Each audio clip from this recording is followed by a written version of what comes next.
America. 100 days in, feels like it's hard to think or talk about anything other than Donald Trump and the crumbling of everything around us, our economy, our democracy, our alliance, and not just with people on the so-called other side, but with anyone. You suffering from the same thing?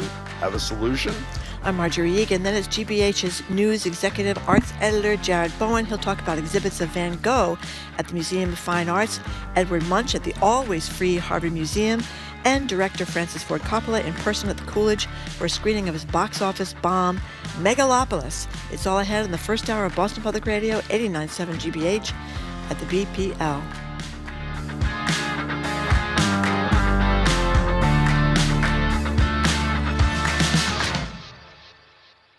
Live from NPR News in Washington, I'm Corva Coleman, a sometime advisor to President Trump, who served in Trump's first term, wants Republicans to raise taxes on the wealthy. Steve Bannon spoke in an interview with NPR's Steve Inskeep. Steve Bannon was once Trump's White House strategist and is now a hard-right podcaster who wants to reorient Republicans. He's pressing Congress to cut taxes on lower-income people while not extending tax cuts for the wealthiest. I don't want to raise taxes on the wealthy. I'm not some guy who says tax the rich. I'm saying right now, the math simply doesn't work. You're worried about the debt. I'm worried about the debt. You can't have $2 trillion a year in deficits that you have to finance. Now it's killing the working class and middle class. Trump has toyed with the idea of higher taxes, but also said it might hurt him politically, a remark that Bannon says he takes to mean Trump wants an unconstitutional third term.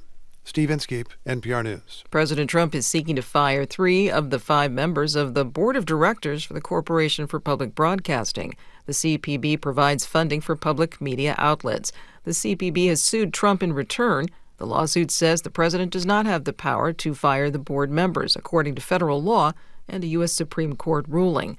The CEO of PBS, Paula Kerger, says the CPB board members are nominated by presidents and confirmed by the Senate. This is not a government agency. This is a nonprofit organization that was set up to receive the federal appropriation and then distribute it out to the stations. Their job principally is to make sure that the stations are well run and that they are worthy recipients of funding. She was interviewed by Axios News. PBS and its member stations rely on federal funds from CPB for 15% of their revenues. For NPR member stations, it's 10% on average. NPR itself receives just 1% directly and slightly more indirectly in fees paid by NPR member stations. Federal court hearings are underway to determine a punishment for big tech company Google. NPR's Jacqueline Diaz reports there is a renewed focus on Google's role in artificial intelligence. Back in 2020, the government's antitrust case against Google had few mentions of artificial intelligence or AI chatbots. That case was over claims Google monopolized the search engine market. And last August, a federal judge ruled that Google had been acting as monopoly in that space. Now, the Justice Department says the company could use its artificial intelligence products to strengthen its monopoly in online search, and then use the data from its powerful search index to become the dominant player in AI. Google denies this, saying the AI marketplace is full of healthy competition with OpenAI's ChatGPT and Meta AI. So, Google and the DOJ are in court again. Jacqueline Diaz, NPR News. Google is a financial supporter of NPR. You're listening to NPR. Good morning. With the latest from the GBH Newsroom, I'm Henry Santoro. Young local Republicans say they're mostly pleased with the job President Trump has done over his first 100 days back in office. Trump voter Anthony Cutler is vice president of Suffolk University's chapter of the youth conservative group Turning Point USA. I like a lot of what I'm seeing from Trump, and I think the country is headed in the right direction, especially when you juxtapose it with what we had with President Biden, record inflation, global conflicts, and numerous other issues. Cutler does not say that he's unhappy with Trump's messy tariff rollout and the impact it's had on the economy. And Jim and Marjorie will ask you about how you feel about the first 100 days. At least one Massachusetts town has officially has floated the idea of tolls at the Cape Cod bridges. The Herald reports that Mashpee Select Board Vice Chair David Whedon advocating for tolls to be imposed at the Sagamore and Bourne bridges, charging motorists from outside the region to enter and exit the Cape. Whedon pitched the idea, estimating that tolls could bring in tens of millions of dollars per year. He's also suggesting that the money raised could be earmarked to address coastal and water quality issues. In sports, the Red Sox play Game 2 of their 3-game series tonight with the Blue Jays in Toronto. Celtics have a few days of rest while they wait to find out who they'll be playing in the second round of the NBA playoffs. In the forecast, sunny near 70 degrees today, light clouds, mid-40s overnight, partly cloudy, mid-60s tomorrow. We could see 75 on Friday. This is GBH News. Support for NPR comes from NPR stations. Other contributors include the Wallace Foundation, an independent, nonpartisan research foundation collaborating with grantees and partners in the arts, school leadership, and youth development. More at wallacefoundation.org. This is NPR.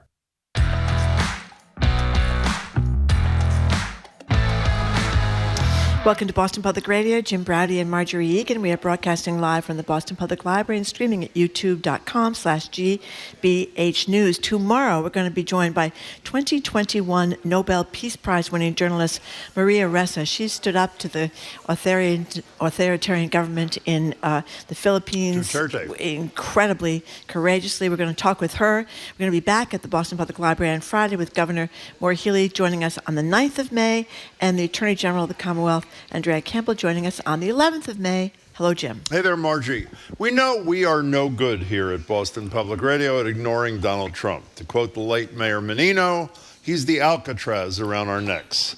But increasingly, it seems like we're not alone. If you've met up with friends or family at all in the last couple of months, you've probably been confronted with the same dilemma. Nobody wants to talk about politics right now, but what else is there to talk about? The weather, it's top of everyone's mind, seemingly. Even when you're spending time with like-minded people, it feels like too much. Forget about when you're engaging with someone of a different political ideology than your own. So the lines are open at 877-301-8970. Are you experiencing this? If you are, how do you navigate it? Do you set up no politics rules around dinner conversations? How do you deal with the awkward silence that follows when everyone realizes that Trump and the federal government and the economy is all anybody's been able to think or talk about 24/7 for at least the last 100 days at least? It's all Trump all the time. 877-301-8970 to call or text. I want to reiterate what I just said so it is totally clear. What? This is not like our, as we've discussed a million times, the infamous Saturday Night Live skit where people are on both sides of the Trump issue and what they did is they played Adele to shut people up. This is like you could be talking to somebody. We have sound from Adele. I know we'll get to that. The exact same point of view. For example, you and me, we share. I don't want to talk to you anymore about this, but you can start a conversation about something else. It always ends up on Donald Trump. And we want to know if you're suffering from the same affliction at 877-301-8970. Well, the kid was it from Suffolk that was saying everything is fine? Oh, the young Republican just now on the news? I think a lot of people don't think everything is fine. That's not the point. It's kind of like trying to, during COVID, not talking about COVID. I mean, it's so in your head. When are we going to get, a vaccine? When are we going to be able to go out again? When are we going to be able to socialize? It's like this huge. He's living inside your brain. He really is living inside your brain. It's like that worm in RFK Jr.'s head. That's right. And I hate to think that he's living inside my brain rent-free, as we say, because it's really discouraging. But he kind of is. And I think you're so worried. I think most of us are so worried about, your job, the recession, your family's income. Are you going to be able to ever retire? Your 401k. Not to mention the nastiness of what he's doing in other areas. Yeah, I think he's kind of living in your brain. It's hard not to. And then you think about Walmart. I heard this morning he's going to be running out of stuff on the shelves in about a month, so you have to think ahead to what you're going to stock up on. Right, and why is that, Marjorie? Because of the trade tariffs. Exactly. So there's every road leads to Donald Trump. Jamie comes in this morning right before you got here because your radiator broke or whatever the hell broke. It's my hot water heater. Whatever it is. That thing broke. Basement was flooded. Jamie has this look on his face like a beaten dog. And my characterizing, essentially what he says is, I was talking to somebody, a friend, all we could talk about was Trump. We tried to move off on other things, food, cinema, whatever. It is all Trump all the time. And I'm assuming we are not outliers in this. And if we are not, we'd love to hear from you. How are you dealing with it? Are you dealing with it? Or is it just all consuming and just horrible? And by the way, there is no topic you could raise with us, none, which doesn't lead to Trump. I don't care what. I'm serious. I don't care what. We were talking to the pierogi sisters yesterday. Pierogi sisters, that's what right. What do we get into? Well, are any of the ingredients in the pierogies coming from Mexico or Canada? Or and, it's switched. It used to be, as you said at the beginning, it's kind of like you were worried about the different political viewpoints of family or good friends or something like that. It isn't even that. It's just as you said, you could be on the same side and try to avoid it, and you can't. I think there's sort of a big wet blanket over a lot of our heads. Last night I did this terrific event at Endicott College that Marjorie is jealous about. But that's not even the point. When the thing was over, I made a joke about the Belichick video in the middle of the thing, and the guy came up to me afterwards talking about the Belichick video. What did he say 10 seconds into the conversation? Remember when Trump was in New Hampshire in 2015 or 16 and read the letter he got from Belichick and endorsing him? Everything comes back to Trump. 877-301-8970. One of our texters just said, if it wasn't for Trump, you and I, Jim, would have nothing to talk about. It would be all day Dickies, real or fake Christmas trees, white versus colored Christmas lights. Those are kind of our old chestnuts that we kind of Christmas. Talk about over and what over did we again. read this morning? He's going to destroy Christmas because nothing, seriously, there's nothing you can bring up because there's going to be nothing on the shelves. There is nothing you can talk about that doesn't get you remember back to during Trump. COVID, the thing with the toilet paper? One time I took home a roll of toilet paper from GBH. I must admit, it was a terrible thing to do. Statute of limitations. Statute of limitations. Yeah, there were like 7 rolls in the bathroom. I thought, well, until I get... They won't miss one. They won't miss one. I'll replace it when I get some more. Yeah, but you have to think ahead. What are you going to worry about not being on the shelves in Walmart in a month? Anything that comes from China, I think, is going to be the problem. And since most everything comes from China, we could all be in big trouble. Before we get to the call, since Marjorie mentioned it, again, we are not talking about when you're dealing with someone who's on the other side of the political fence. However, since we mentioned it in passing, our colleagues got us a little clip from something we've played hundreds of times. This is, remember the SNL skit? This is about Thanksgiving. There was only one thing to keep a family from fighting around the dinner table about Trump, and that was Adele. Here's a clip from that infamous season 41 sketch. Why is it that your friends keep antagonizing the police? Why would you ask my boyfriend that? I'm just trying to get to know Jamal. That's very presentational.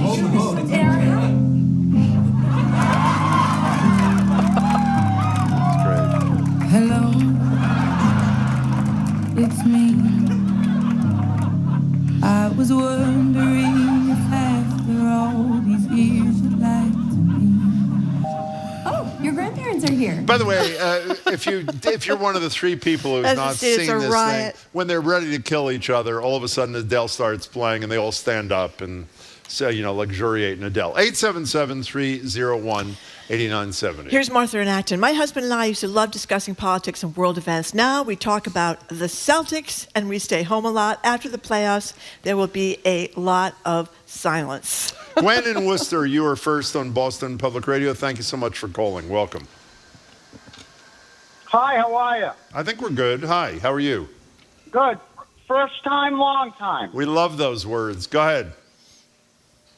Okay, I only talk about this issue with, like, my sister, who is like me, who believes in democracy. I won't talk with other people that support Trump because they never tell the truth. They argue about things that aren't true. Yeah, but Gwen, one of our points this morning is, do you really even want to discuss Trump with your sister with whom you're in agreement? Is that even edifying, or what's up with that? We're being supportive of each other. Oh, I see. Okay. Yeah. That's a very good point. Yeah, there's Thanks for trying to support each other. Got it. And the fact that the truth, I listened this morning to a right-wing talk radio show. Good. Who left out the most important part. Yeah. What? About Trump. What is that it? He was convicted. Yeah. They talked about due process, and they left out the fact that he was a convicted felon. That's right. Yeah. Well, it's obvious, Gwen, you're having a really easy time not talking about Trump. Thank you very much Listen to this for one. the call.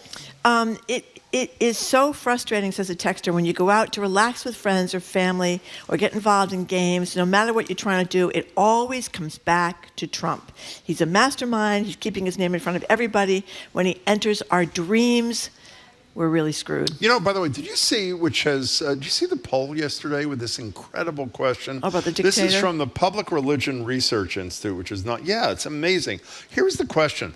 Is Trump a dangerous dictator whose power should be limited before he destroys American democracy? 52% of the people said yes. Is that surprise? That's a huge number, it seems to me, no? Well, I mean, he goes after people that he has no... It's illegal for him to go after. He goes after him anyway. You know, one of the worst things, it didn't upset you as much as it upset me. What's One that? of the worst things is that guy, Chris Krebs, who said, that the election, he was just a regular guy working for the government, said that the election was not stolen, that it was a free and fair election. Well, not only is he being investigated by Trump, but he's lost his job in the private sector because Trump was going after the company that employed him. Oh, I can't imagine Trump doing something like that. That's just incredible, isn't it? So here's a texter who almost was able to not deal with Trump. It's an anonymous day. It's a nice day out there, but a little windy. So of course, I couldn't help but think it would be dangerous for Trump's hairdo, which is, I mean, it does come back. Kay and Townsend, welcome to the show. We're talking about the inability to escape Trump talk, regardless of one's political point of view. Hi there, Kay. Hi. Hi. So, the one place that nobody ever talks politics or about Trump is the poker table. Is that true? When you're playing poker, no politics. Really? Maybe we should take up poker. And why is that? Because people are focused and concentrating, or what's the deal? That's one part of it, but also because nobody wants to stir up controversy at the table. Yeah, well, I don't want to stir up controversy other than from 11 to 2 either, but it's hard to resist. And are people able to stick to that, Kay, through the whole game? Yes, like I said, it's unspoken. I've never heard anybody bring up politics at the poker table. And I play a fair amount of poker. It sounds like you do. Kay, thank you. Sounds like you win a lot too, Kay, huh? I win sometimes. Oh, I bet you do. I bet you do. Sometimes. Kay, thanks for the call. By the way, you'll love this because it also relates to one of your favorite movie scenes of all time. An anonymous texter said, I picked the wrong 100 days to stop sniffing glue. Oh, yeah. That's the guy from... That's Airplane. Lloyd Bridges playing the old movie Airplane, where he talks about he picked the airplane is about to crash. He's worried. Picked the wrong day to quit smoking. Picked the wrong week to quit drinking. Picked the wrong week to quit doing cocaine, whatever he said. Sniffing glue. It's one of my favorite scenes. And then he does sniff the glue and his hair stands up straight in his head. It's really good. Okay, Carol from Ipswich says, the sad thing is, this is exactly how Trump wants it. He wants nothing else than to be talked about. That's totally true. That's what makes him do all the crazy, ridiculous things he does. I don't know how to get around it. Sometimes I just don't talk about anything and never bring up politics and just try not to bring things up. So I think people do try not to talk about it. But it is, like I said, it would be like during COVID, not talking about COVID. Let's go to Tim in New Hampshire. Welcome to the show, Tim. How are you? I'm really good, guys, and I hope you're having a good morning, too. Excellent morning. Thank you. Here's how we do it. My wife and I are a middle-aged couple. We both work, and we're both pretty well-informed people, and also we can get worked up about things. So we have a definitive strategy. What is it? And luckily, we're both away from home, and we don't communicate with each other all day long. But when we come home from work and we have dinner together, we designate a 15-minute period, either before, after, or during dinner, where we can talk about the bad news of the day, and then it's all over. And then when we go out to dinner at one of our friends at a couple's house, we follow the same rules. And we go out to dinner mostly with like-minded people, or, over to their house. We socialize mostly with like-minded people. When we socialize with people who don't think the way we do, we just never bring it up. Because we can't lose all our friends, and we're active in our town, and some of the people in our town are more conservative than ourselves. We got it. So we set these really strict rules, and just to let you know, I was on a tight leash for years, even tighter than these rules. I go back to I talk to you and Marjorie, and Joe Malone on the day that this dude was inaugurated, the first day. So I'm a hardcore person, but my wife, thankfully, has gone on TikTok, and now she's almost as bad or even worse than I am, but we managed to limit it to 15 minutes a day, period. Your discipline is admirable, and Tim, thanks for the call. Speaking of Joe Malone, former state treasurer, who was a moderate Republican who in Trump's first term became stunningly trumped up. And we haven't seen him in years. We should reach out to him. By the way, Matt in Worcester has a very interesting text, and I think he speaks for a lot of people. I ordinarily wouldn't use this language, but he did. I get pissed off, Matt says, when people talk about Trump at social gatherings. The only people who piss me off more are people who don't talk about Trump at social gatherings. I think that's an honest man. I just got out of college. I ran into an old friend visiting campus the other day. Thought it would be a quick chat, but then Trump came up. We talked for an hour nonstop about our frustrations. Every time we tried to change the subject, it always came back to Trump. It is incredible. It's like he's got like some kind of mystical thing. You know, I heard a very interesting analysis this morning on my favorite podcast, The Daily, about the people that are in his term, you know, the second time that are going along with, well, actually, they're not working for him? Or what do you yeah, mean? Working for him. Yeah. They're not going along with the tariff thing because, except for Peter Navarro, apparently they all think this is nuts, and they're looking for a way to get out of it because they're seeing the way the economy is going. But he was saying how part of what's happened with the second term that didn't happen in the first term is that they think, you know, indicted, you know, convicted of being a felon 34 times. Held liably guilty for sexual assault. And all these things, sexual and 2 abuse. Impeachments. They think, and then he survives being shot.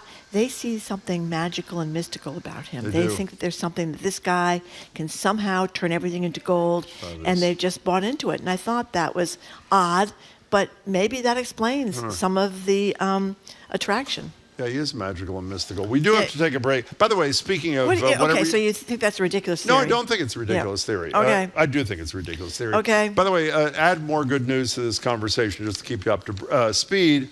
Economic numbers out this month. Economic growth, sharp decline in the first quarter of 2020. Well, I think that's part of the reason that people are in addition to the lack of due process and people ignoring judges' orders and all these other things, I think that there's a growing concern that people are going to lose their jobs if people outside the federal government are going to lose their jobs because of recession. Do you see the number on Drudge, the headline on Drudge? 74% of people living paycheck to paycheck. My recollection was that a year ago, it was in the 40% to 50% range. It's just horrifying. Okay, we're going to talk about the fact that you can't go anywhere anymore without talking about Donald Trump, even if you don't want to talk about Donald Trump, and you go to a dinner party or have your family over for the holidays, and you try not to talk about Trump. You ended up talking about Trump and how upsetting it is. You're listening to Boston Public Radio, 89.7 GBH, live from the Boston Public Library and streaming at youtube.com/GBH News.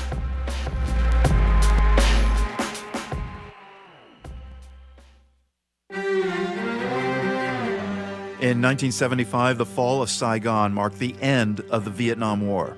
It is a unilateral ceasefire and an unconditional surrender. The 30-year war in South Vietnam is at last over. 50 years later, the legacy of that conflict is different in Vietnam than in the U.S. That's next time on The World. This afternoon at 3, here on GBH News 89.7. Our programs are made possible thanks to you. And Lexus Broadway in Boston, presenting Kimberly Akimbo, the new musical by Boston native David Lindsay-Abaire and composer Janine Tesori, May 6th to 18th at the Emerson Colonial Theater. More at LexusBroadwayInBoston.com. And Zimmons, since 1909, fabrics, furnishings, reupholstery, and custom window treatments. Spring event now in progress. More information about Zimmons Design Services and their spring event at Zimmons.com or at their showroom in Lynn.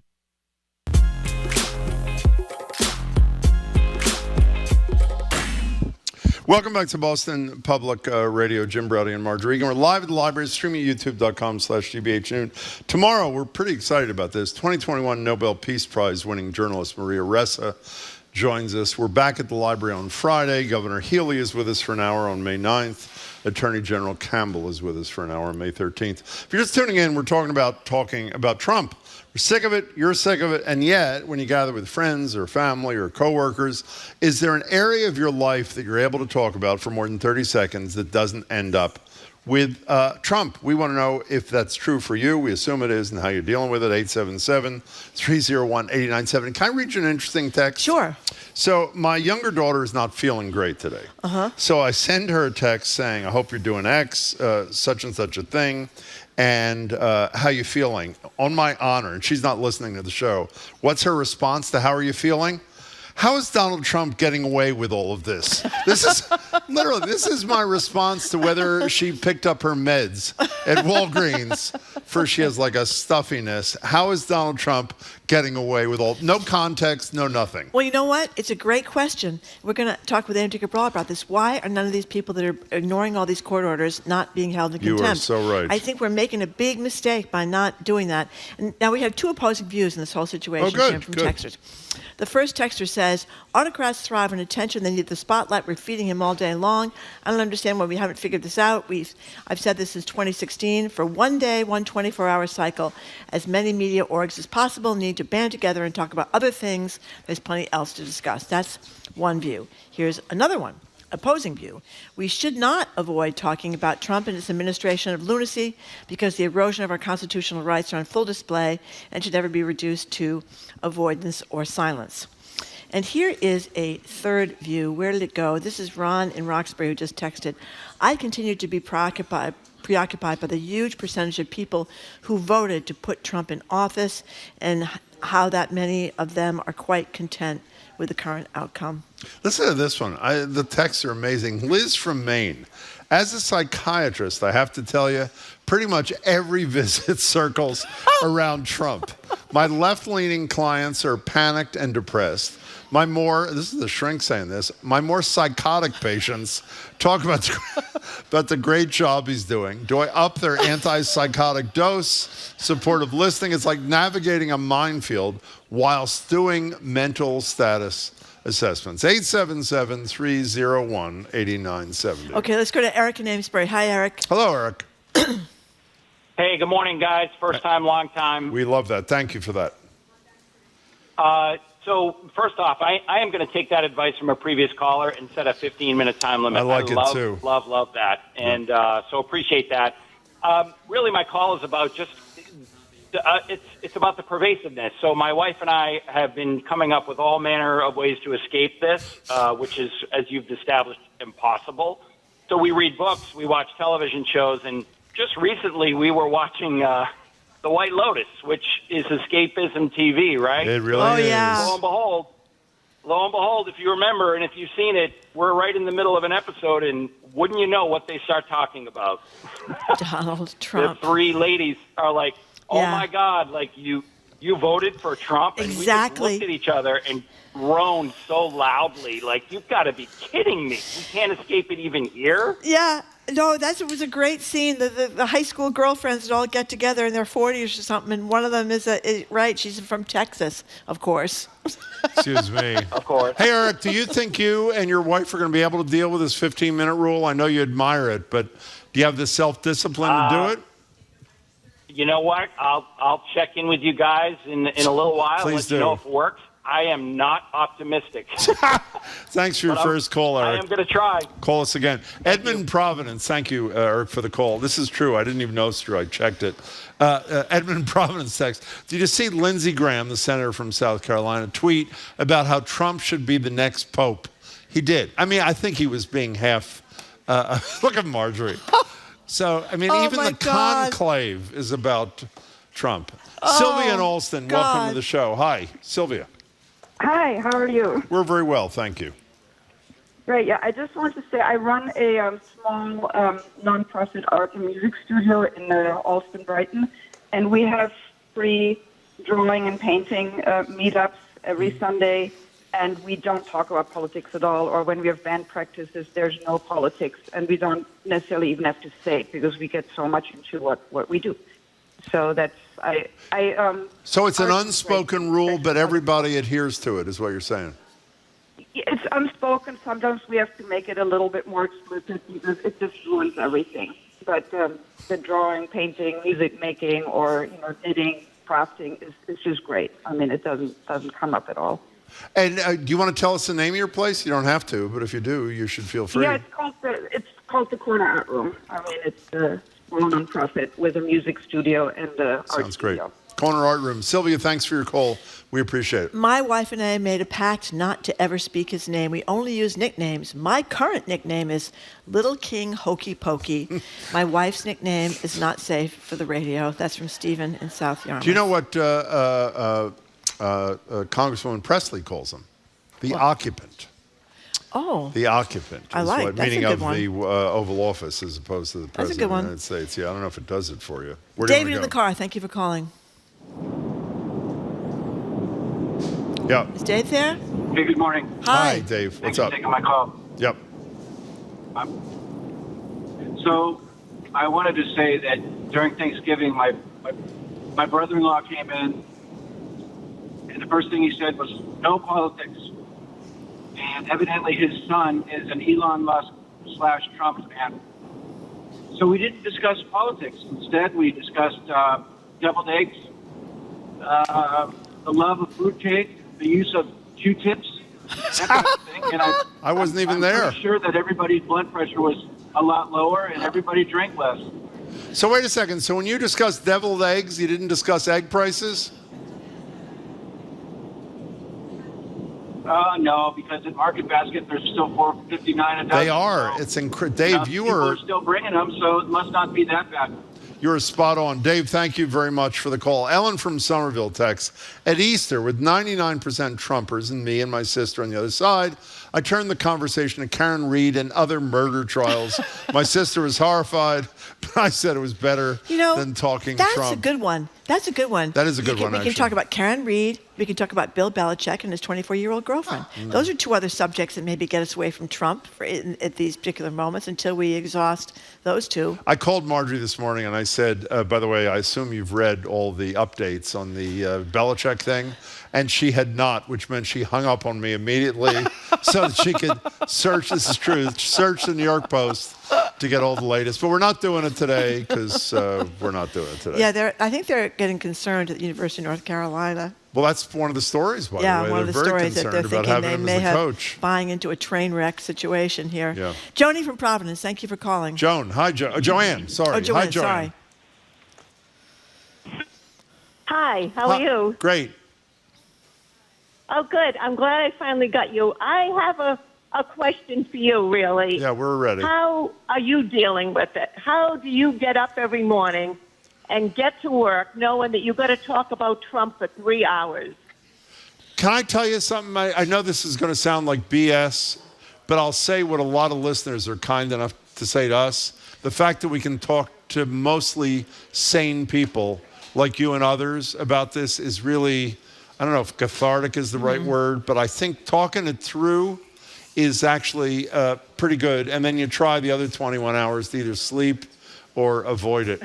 How do you deal with 3 hours? I mean, most of our show every day, half of our we show. don't do the whole show But on, half. on Trump. Maybe that's an answer, too. You know, we're going to talk with Jared Bowen. We're going to talk with Cy Montgomery What's later the first about topic for Jared Bowen? Well, How that's World true. Pride Week That's is true. being That's canceled at the true. Kennedy Okay. Center. Why? Okay, because of Trump. Yeah. And then we're going to talk to a filmmaker who visited native tribes in Alaska. What's about to dry up so that they can't deal with the climate change impact? Federal money. Federal money. I mean- yeah. Well, that's a good point, Jim. So, Joanne, I don't know. The answer I gave you was from my heart, but it's really hard. But Cy Montgomery isn't talking about Trump, Joanne, is she? I'd say fairly regularly he comes up in Yeah. our conversations. Joanne, thanks for the He's call. We appreciate it. infiltrating the bird world, the woodpecker world, chimpanzee world, the octopus world. I don't think he's underwater Squid yet. today, The no squid. octopus. Is he infiltrated the squid world yet? I don't think so, Jim. No, but I mean, there's actually, a lot of extinction is going to happen because of what he's doing. Jan from Brockton is with me.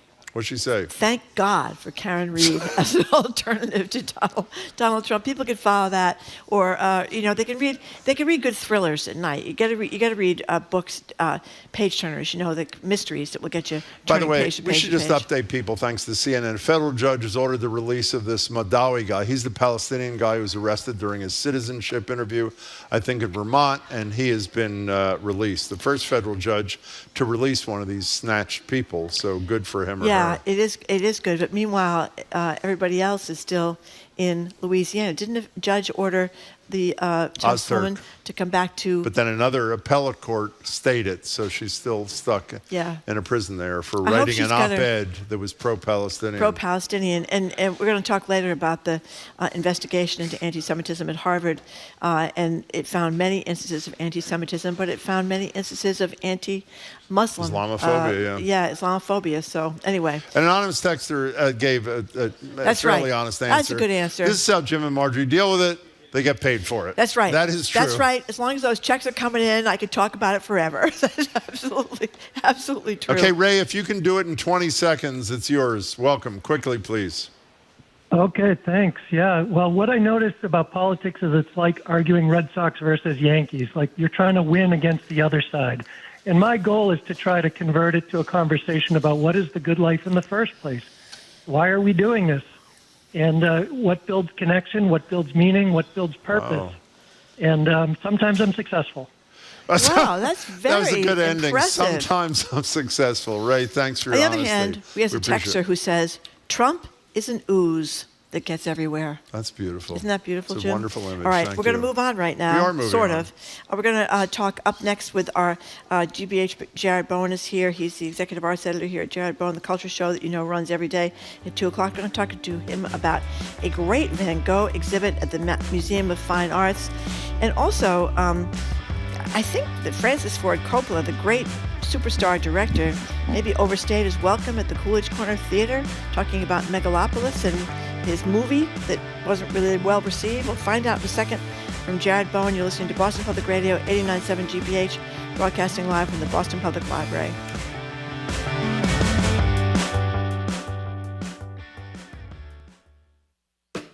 I'm Jared Bowen. Coming up on The Culture Show, award-winning writer and poet Kwame Alexander. His acclaimed children's book, based on a jazz-loving rooster and his barnyard friends, is coming home to roost on PBS Kids. Plus, Lieutenant Governor Kim Driscoll on what the state can do to fund the arts. That and more on The Culture Show today at 2 on 89.7 GBH.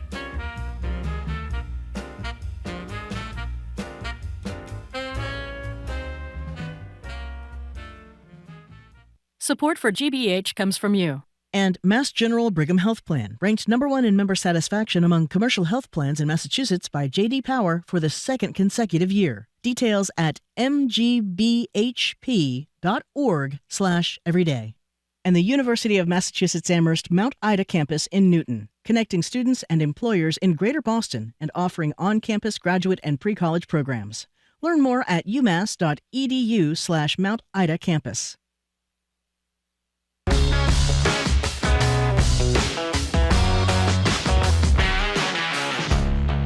Welcome back to Boston Public Radio. Marjorie Egan, Jim Browdy, live at the library, streaming at youtube.com/GBH News. Tomorrow, a 2021 Nobel Peace Prize winning journalist Maria Ressa joins us. She's a participant in the GBH Media Summit that begins today. We're back at the library on Friday.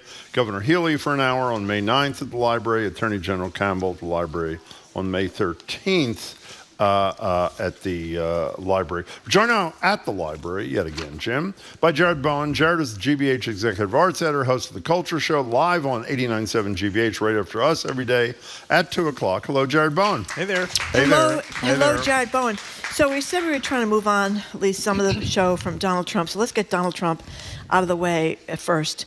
What's going on at the Kennedy Center with World Pride? It won't be the only one. I was running through that exercise as I was driving over. It'll come up later in these segments too. Oh, it will? But yeah, so See, you can't escape him. Can't escape him. No, it's very true what you were talking about. Little worm in your brain. The occupant. So World Pride is happening in Washington in just a couple of weeks. It's beginning May 17th, and this is where you have people from all over the world descending on Washington to celebrate Pride, LGBTQ plus Pride, and you have tens of thousands of people traveling internationally, not to mention probably millions of people maybe just going to D.C., but they have moved some of what they're doing from the Kennedy Center because of the Trump stance. And so this is events like the Tapestry of Pride, which has segments of the AIDS National Memorial Quilt, a reading room, a drag story time. And so they recognized that in this moment where the administration has cut funding to LGBTQ groups, or what it said about LGBTQ plus groups, that they're just moving away from this. This is at the same time that you have countries like Denmark, Germany, Finland, Ireland, all now issuing advisories to their LGBTQ plus and especially the trans community, travelers, saying you should be wary of trying to get into the United States based on your identity. Isn't the Canada delegation to World Pride not even going to D.C., from what I understand? Well, we see how Canada feels about it. Yeah, right. Absolutely. Eagle Canada has said it's not traveling, and of course we saw what just happened with their election in response to the Trump administration. Yeah, that is totally true. So what I'm not clear about is what is the future? I understand Trump, when he appointed the new head, who's gay, by the way. Is he not? Of the Kennedy Center. Yeah, the Kennedy Grinnell, Center. the interim acting. And he's okay? Has he said anything, or? Not that I have seen. I mean, this goes back to the debate that we keep having. I wonder whether they should have pulled away from the Kennedy Center, because you have other artists. Who's they? We saw this is the World Pride. Oh, I see. Okay. I forget what they call themselves. Who basically the Capital Pride Alliance, who moved their programming away.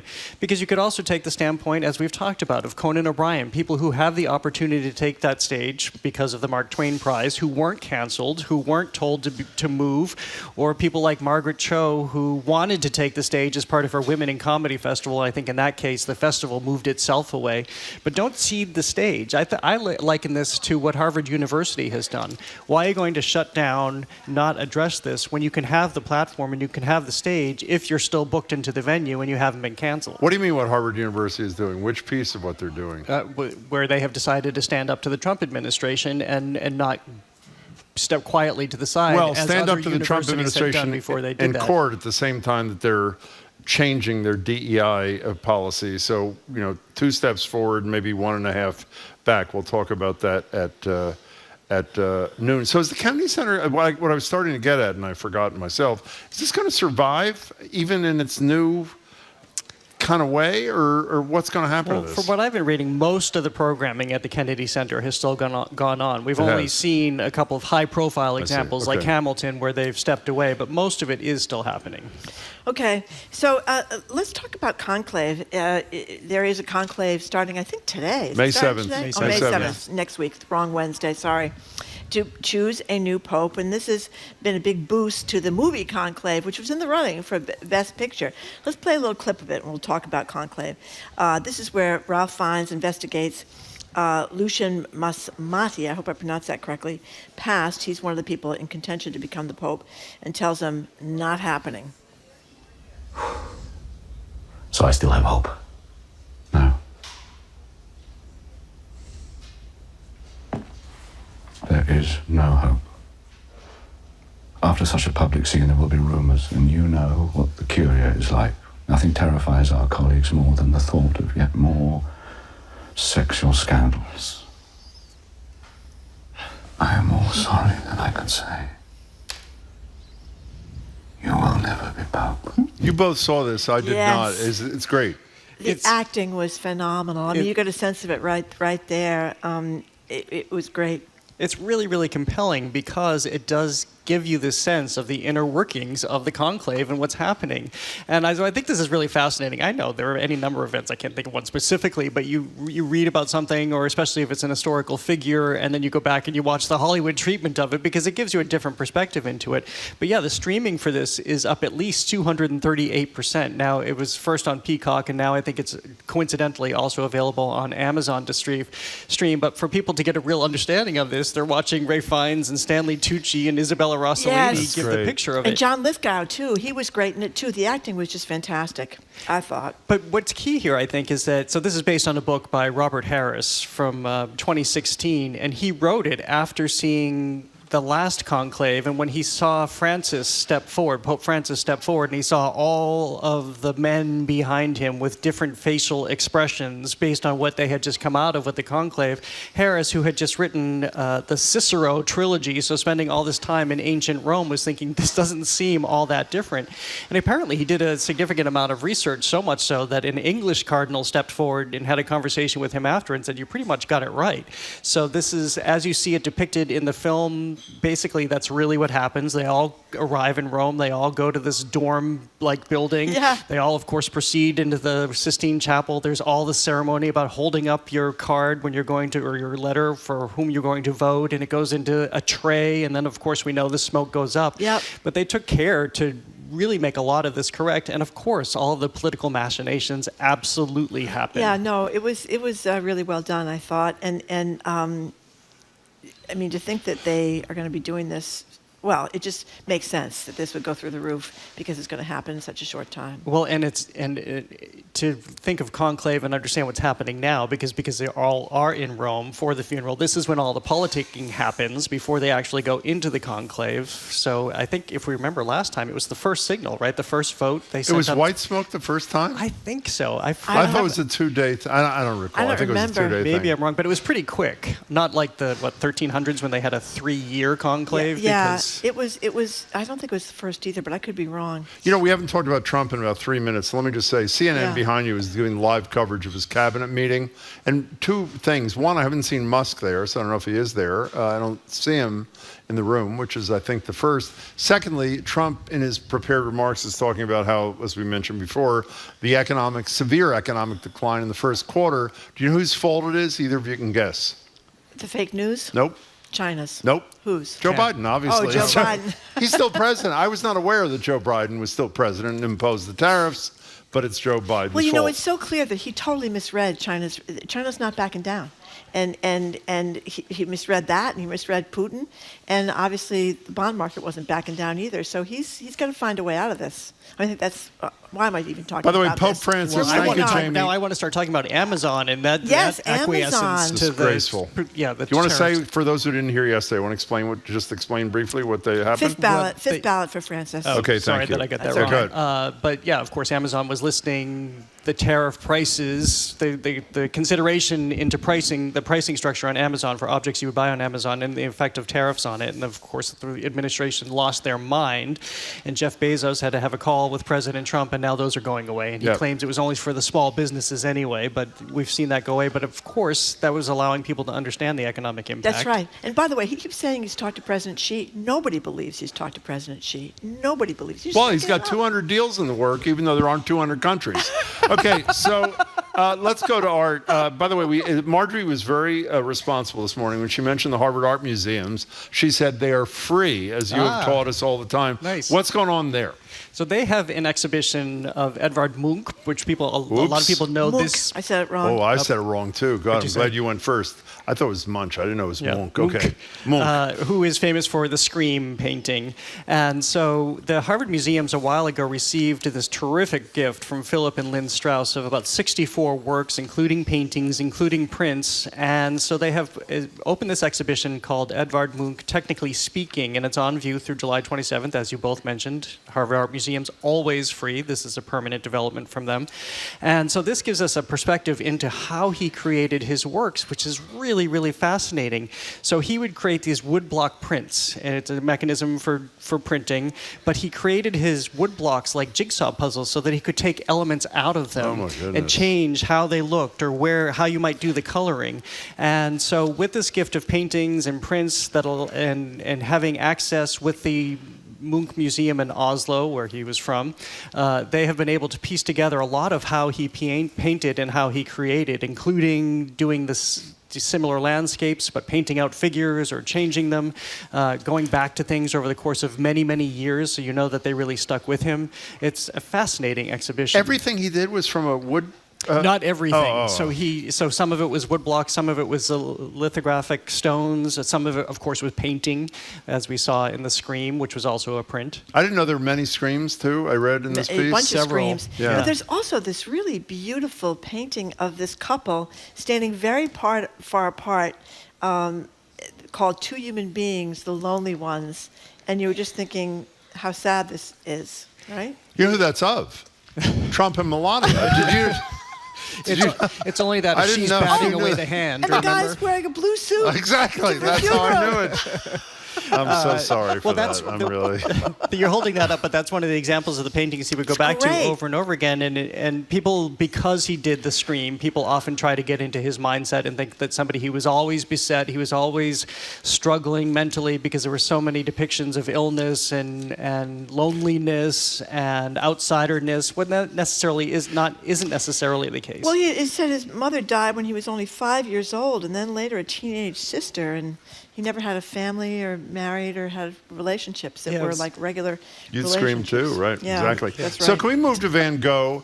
I actually was familiar. It is a great story. I was familiar with a lot of these paintings, shockingly, but I knew nothing about the Roulin family, who were the subjects, and his close friends, this postal worker in Arles. Tell the story and tell us what's at the MFA through September 7th. Well, the key here is that a lot of people didn't know the story. I certainly didn't know it, and Katie Hansen, the curator of this show, didn't know the story to the extent that she uncovered.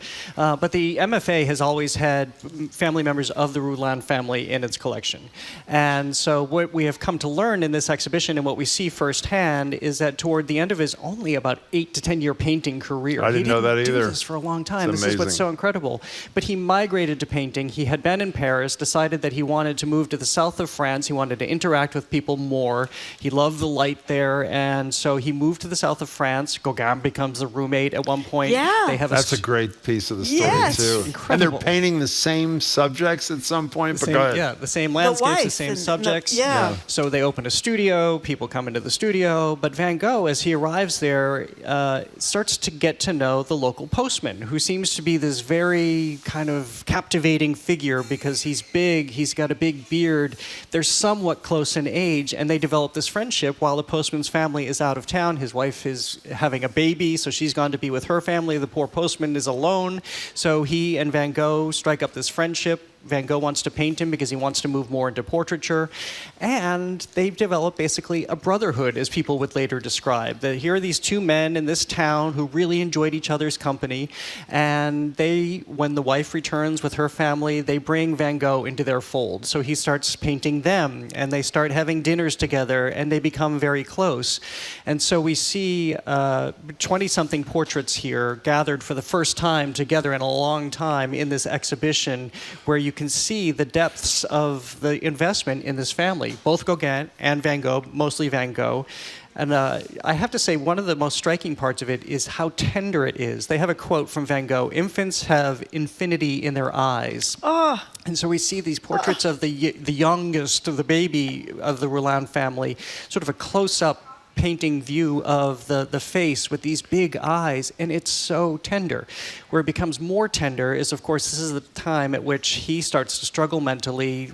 The ear incident happens. He goes into the hospital, and the Roulin family begins to look after him. Yeah. So it's the postman who is going regularly to visit in the hospital and to check up on him, and then writing letters to the Van Gogh family, giving them updates back in Paris about how he's doing. Theo. Yeah. And all of the letters that were written in that period are on view right now at the MFA. Oh my gosh! You know, can I? Did you see the note from Zoe, our producer? No. Zoe Mass, one of our producers, says it's 2017 film Loving Vincent tells some of the story about the relationship with the Roulins. It's incredible, completely hand drawn, painted by a team of more than 200 artists. She says it's one of her favorite movies. You know, one of the things, I'm embarrassed myself after pretending like I knew a decent amount about Van Gogh. Jim is that a man painting, of the arts. I'm sorry I didn't ask our colleagues to post it. Everybody's seen this painting of the guy with a long beard, etc. I thought that was a sailor because it looked like a sailor hat, a sailor outfit. I've seen it 100 times. And he's the postal worker kind of thing, right? Why, you laughing at me? What'd you think it was? Big shot over there. So Jamie he's thinks talking I'm to an Jamie, idiot. not me, to clarify for people listening. It says post right on his hat. What'd you say? What'd you say, Marjorie? It says post right on his hat. You claim to speak Well, French. I didn't read. No, I don't think you need to speak French. When I knew that he was a postal guy yesterday, I knew that it said post. Okay. But I thought it was the name of the ship. Okay, in any case. Anyway, I thought this was so beautiful, and it's so loving, because they just cared about one another. Okay, so Francis Ford Coppola, who just paid for all on his own one of the biggest flops of all time, Megalopolis. And in response to that, well, that's not fair because he's a brilliant filmmaker, done great things, obviously. He's honored with the Coolidge Award at the Coolidge Corner Theater. I didn't even know till after the fact. He was there to accept the order, and you were there. And I was there. Too. What was that like? Was that last Friday? No, it was Monday night. Monday night, okay. And what was that like? So I and my producer, Max, we trucked on down to the Coolidge because, of course, what an opportunity. I'd never met Francis Ford Coppola, never seen him speak. And so they were doing this screening of Megalopolis, which I had not seen. And then he followed. But this was a wild night, I have to say. This was incredible. So they screened the film, What'd which you think?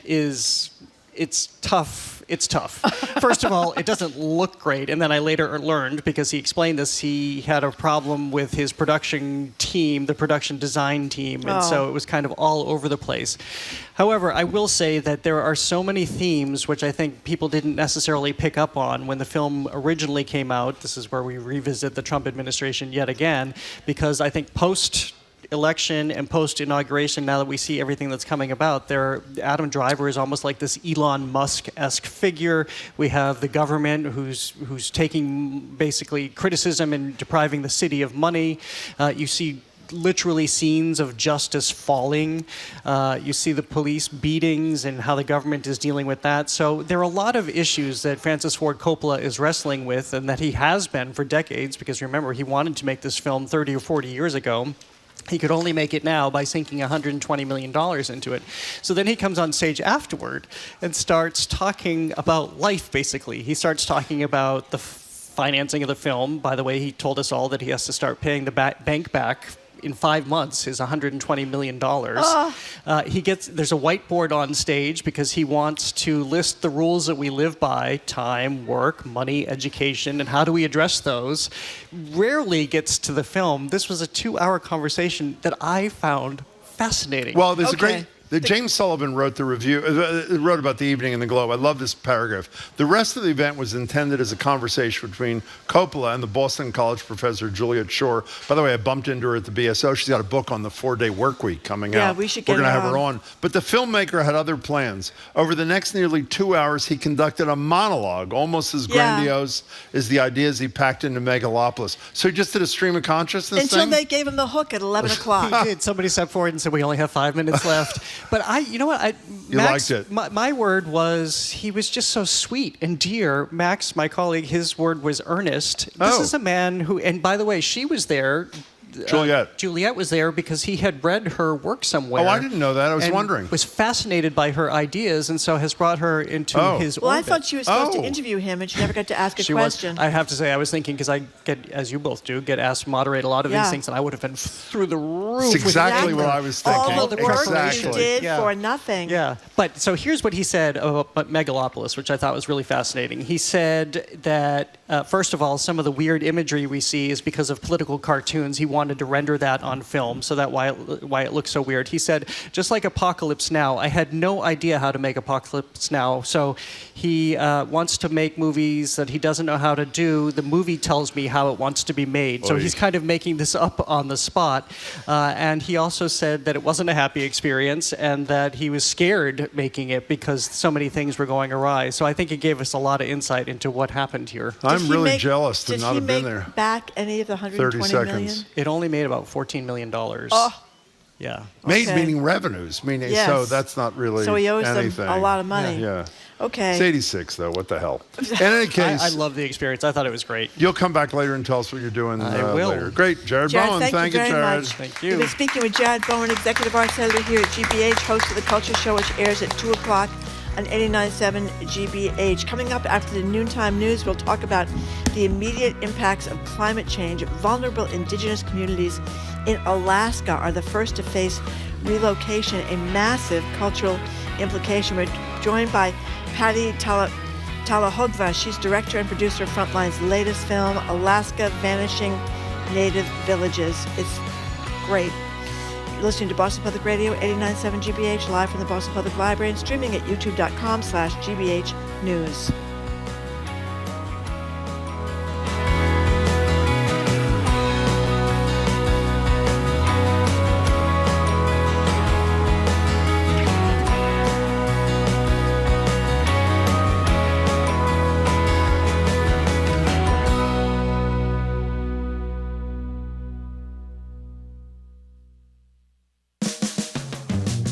You're listening to Boston Public Radio with Jim Braude and Marjorie Egan. Just ahead, more smart conversation about what's going on in our community. Stay with us here on GBH 89.7. Funding for our programs comes from you. And Comcast Business, committed to providing connectivity for your business with network and cybersecurity solutions. Comcast Business, powering possibilities. Restrictions apply. To learn more, you can call or visit comcastbusiness.com. In a Nova feature-length special, filmmaker Stanley Nelson investigates the health disparities between Black and white Americans. Don't miss Critical Condition, Health in Black America. Tonight at 9 on GBH2. You're listening to 89.7 WGBH HD1 Boston. Online at gbhnews.org. GBH News. What matters to you? I'm Jim Braude, ahead on Hour 2 of Boston Public Radio, live from the Boston Public Library. First up this hour, we talk with director, producer, and writer Patty Tahalongva about her new film for Frontline, documenting climate devastation in Alaska for Native communities, many of whom have lived there for centuries as rising temperatures and massive storms bring flooding and large-scale erosion. I'm Marjorie Egan, then it's our favorite Hancock, New Hampshire resident, author and naturalist Cy Montgomery, on boozy chimps caught on camera getting smashed on fermented breadfruit. What can our primate cousins teach us about the role of alcohol, buffoonery in our shared evolutionary history? Cy, of course, has that story, plus one on a Cape Ann woodpecker's moment in the national spotlight. All that and two more things ahead on the second hour of Boston Public Radio, 89.7 GBH.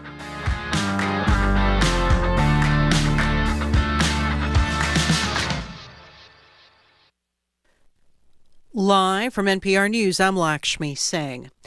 The U.S. economy has shrunk for the first time in 3 years. NPR's Scott Horsley says the Commerce Department found gross domestic product fell at an annual pace of 0.3% from January to March. This is all about the president's trade war, which has been really disruptive both around the world and here at home. Taxes on imports are now the highest they've been since at least the Great Depression. That's triggered a big sell-off in the stock market. And Americans are telling pollsters they're really pessimistic and think we could be headed for a recession. NPR's Scott Horsley. Government data show President Trump's efforts to downsize the federal government are taking an especially heavy toll on Black employees. NPR's Hansi Lo Wang reports Black people make up a greater share of the federal civilian workforce compared to the population as a whole. The government's latest public data from September show Black people made up about a third or more of the staff at many federal agencies, including the Departments of Education, Treasury, and Housing and Urban Development. Chris Marsh, a sociologist and demographer at the University of Maryland, says the data show the Trump administration's cuts are likely to hurt the Washington, D.C. suburbs in Maryland that federal work has helped turn into the country's two wealthiest majority Black counties. If you're now deciding to shrink the jobs in the federal government, you do understand that one of the consequences is going to be that you're going to be probably shrinking the Black middle class. Is that by design, or is that just like a happenstance of what's happening right now? The White House did not respond to NPR's request for comment. Hansi Lo Wang, NPR News, Washington. A federal judge in Vermont is ordering the release of Columbia University student while his immigration case is pending. Mohsen Madawi was arrested and detained by masked agents April 14th following a naturalization interview at an immigration office.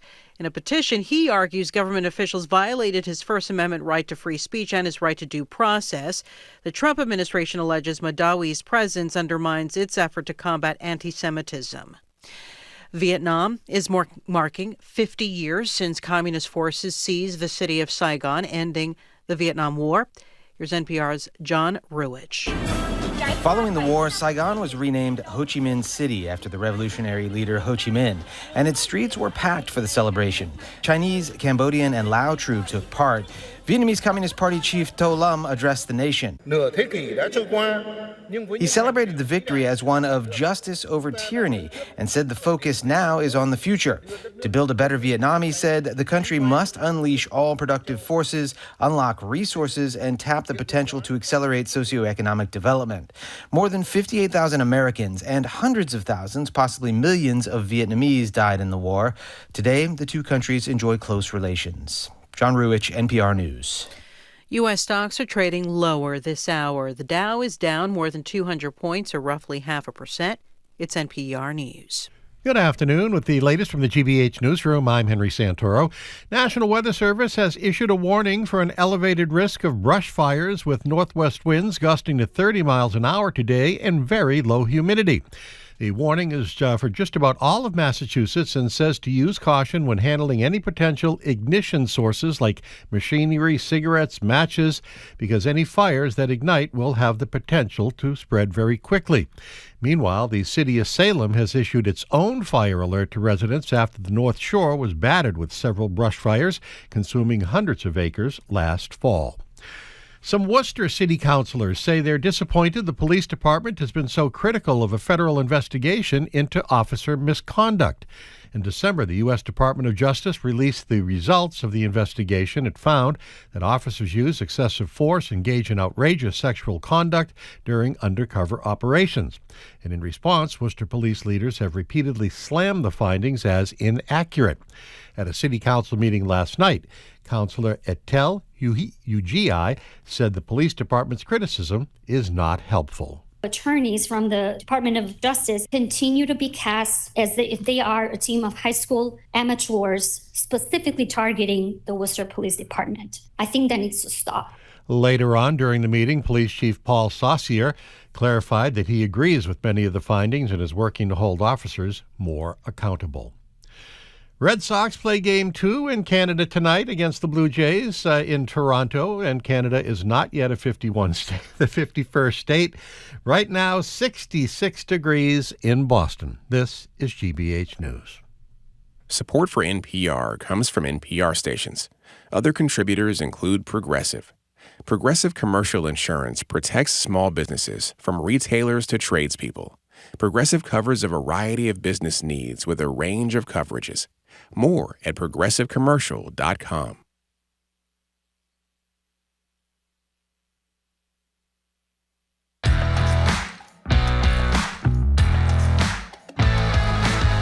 Welcome to hour number 2 of Boston Public Radio. Jim Brady and Marjorie Egan. We are broadcasting live from the Boston Public Library. Thank you. And streaming at youtube.com/GBH News. We're going to be back here tomorrow, joined by 2021 Nobel Peace Prize winning journalist Maria Ressa. We're not back here tomorrow, by the way. We're not back here tomorrow? No, oh, no, we're not back here tomorrow. We're in Brighton Thank you. tomorrow. We're not going to be My back here pleasure. tomorrow. Thank you, Jim. You're welcome. But we are going to be joined tomorrow in Brighton by 2021 Nobel Peace Prize winning journalist Maria Ressa. You may have heard about her. She's the one that had the courage to stand up to an authoritarian government in the Philippines Repeatedly. and paid She's a amazing. significant price. We're going to talk to her, and we're going to be back here at the Boston Public Library on Friday. Governor Healy will be with us on May 9th, and Attorney General Andrea Cabral will be here May 13th. Hi, Jim. Hey, Marjorie. Earlier this week, we discussed the federal government gutting funding for environmental policies, making good on Trump's drill baby drill promises, and yesterday, firing all the scientists who were supposed to prepare the National Climate Assessment. In Alaska, vulnerable indigenous communities are facing immediate consequences from climate destruction, possible relocation from their ancestral homelands. Our ancestors had no word. Just a good work like global warming, but they warned us about that 50 years ago. Now it's here. Now it is here. We're joined on Zoom by Patty Tahalongva. She's director, writer, producer of a powerful new Frontline film, Alaska's Vanishing Native Villages, from which you just heard that sound. Patty, congratulations, and it's great to meet you. Thanks for being here. Thank you so much, Jim, and I appreciate being here to talk about the film. Well, it was a very upsetting and moving film. Tell us what the villages you went to, what they're dealing with regarding climate change. Flesh out what Jim said before. Well, Marjorie, we went first to the village of Chivak, and to get to Chivak, you fly from Anchorage to Bethel, which is west, and then you fly all the way out to the Bering Sea coast to Chivak. And all of those villages were really impacted by Typhoon Merbok, which hit back in 2022. And so it's really difficult to get out there, first of all, because you take these small planes, and if you could fly directly, it would be 2 hours. But because of the weather and because of the remoteness, we ended up taking 2 days to get from Anchorage to Chivak. And Typhoon Merbok, we could still see the remnants of the debris that it washed in. And Chivak is not right on the Bering Sea coast. But then we took a snow machine and we went into Hooper Bay, which is right on the Bering coast. Yep. And to hear the people there talk about how, just a few years ago, they had several sets of dunes that protected Hooper Bay from the Bering Sea waves. And when Merbok hit, it wiped out most of those dunes. There's only really one good set of dunes left to protect the village of Hooper Bay. So to see that and to hear the descriptions of what it was like, it turned the village into islands, and the water just came so far inland, and it was so deep that people couldn't get from one little island to the next in their village. And it is just amazing. It's just shocking to see what happened there. By the way, the visual images are just even more shocking. Can you tell us, Patty, the history of the people who lived in these communities? Sure. So they are in that area, they are Chupik and Yupik. So Chivak is primarily Chupik, I believe, and then Hooper Bay has Yupik people. And their ancestors lived in that area along the coast. And of course, they traveled, during the seasons to fish, and then stopping in different areas to gather the berries, the plants that they use. The tundra is filled with food, but you just need to know what you're looking at. And you need to know how to pick it, how to cook it, and also how to store it.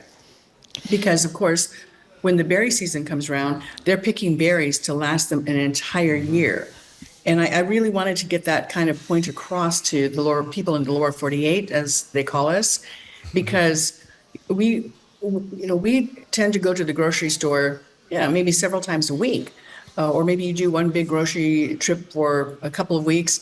But these people don't do that. They are out there harvesting from the land and from the sea, and that food lasts them for 6 months to a year.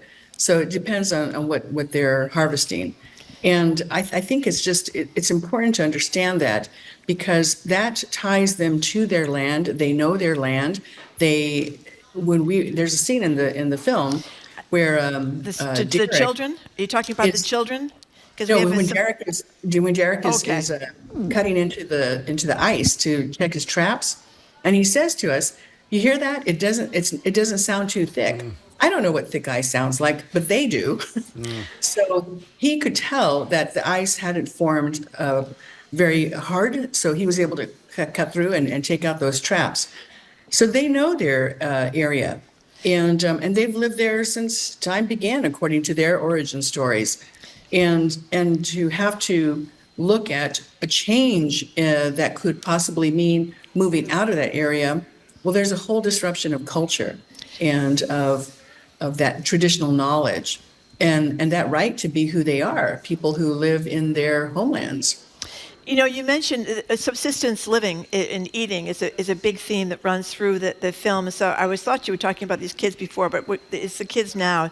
This is the interview you had with these kids in the Hooper Bay schools about how where they live influences what they eat. Here they are. We talk about subsistence living. What do you eat? Birds, seal, moose, whale, fish. Clams. Clams? Yeah. You guys hunt walrus out here too? Yeah, we go up to them slowly, so we don't scare them, and they'll get pissed off and come after us.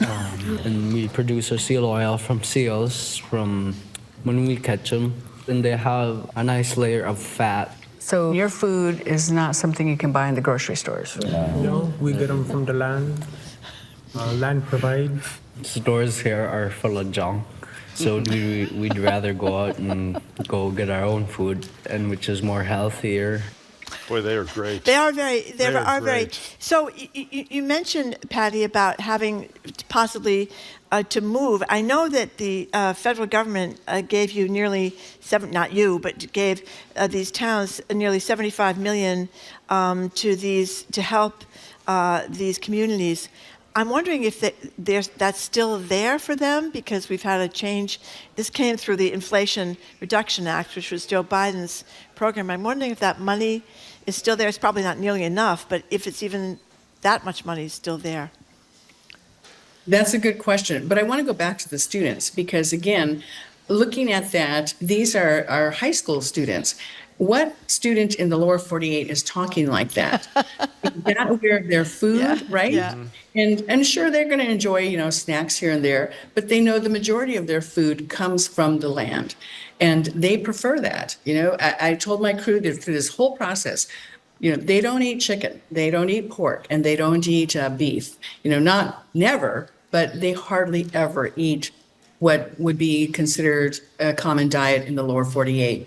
And I really enjoy talking to the young people, because they see that. They see the writing on the wall. They see what has been lost even in their parents' time. And so what is their future? And it's scary.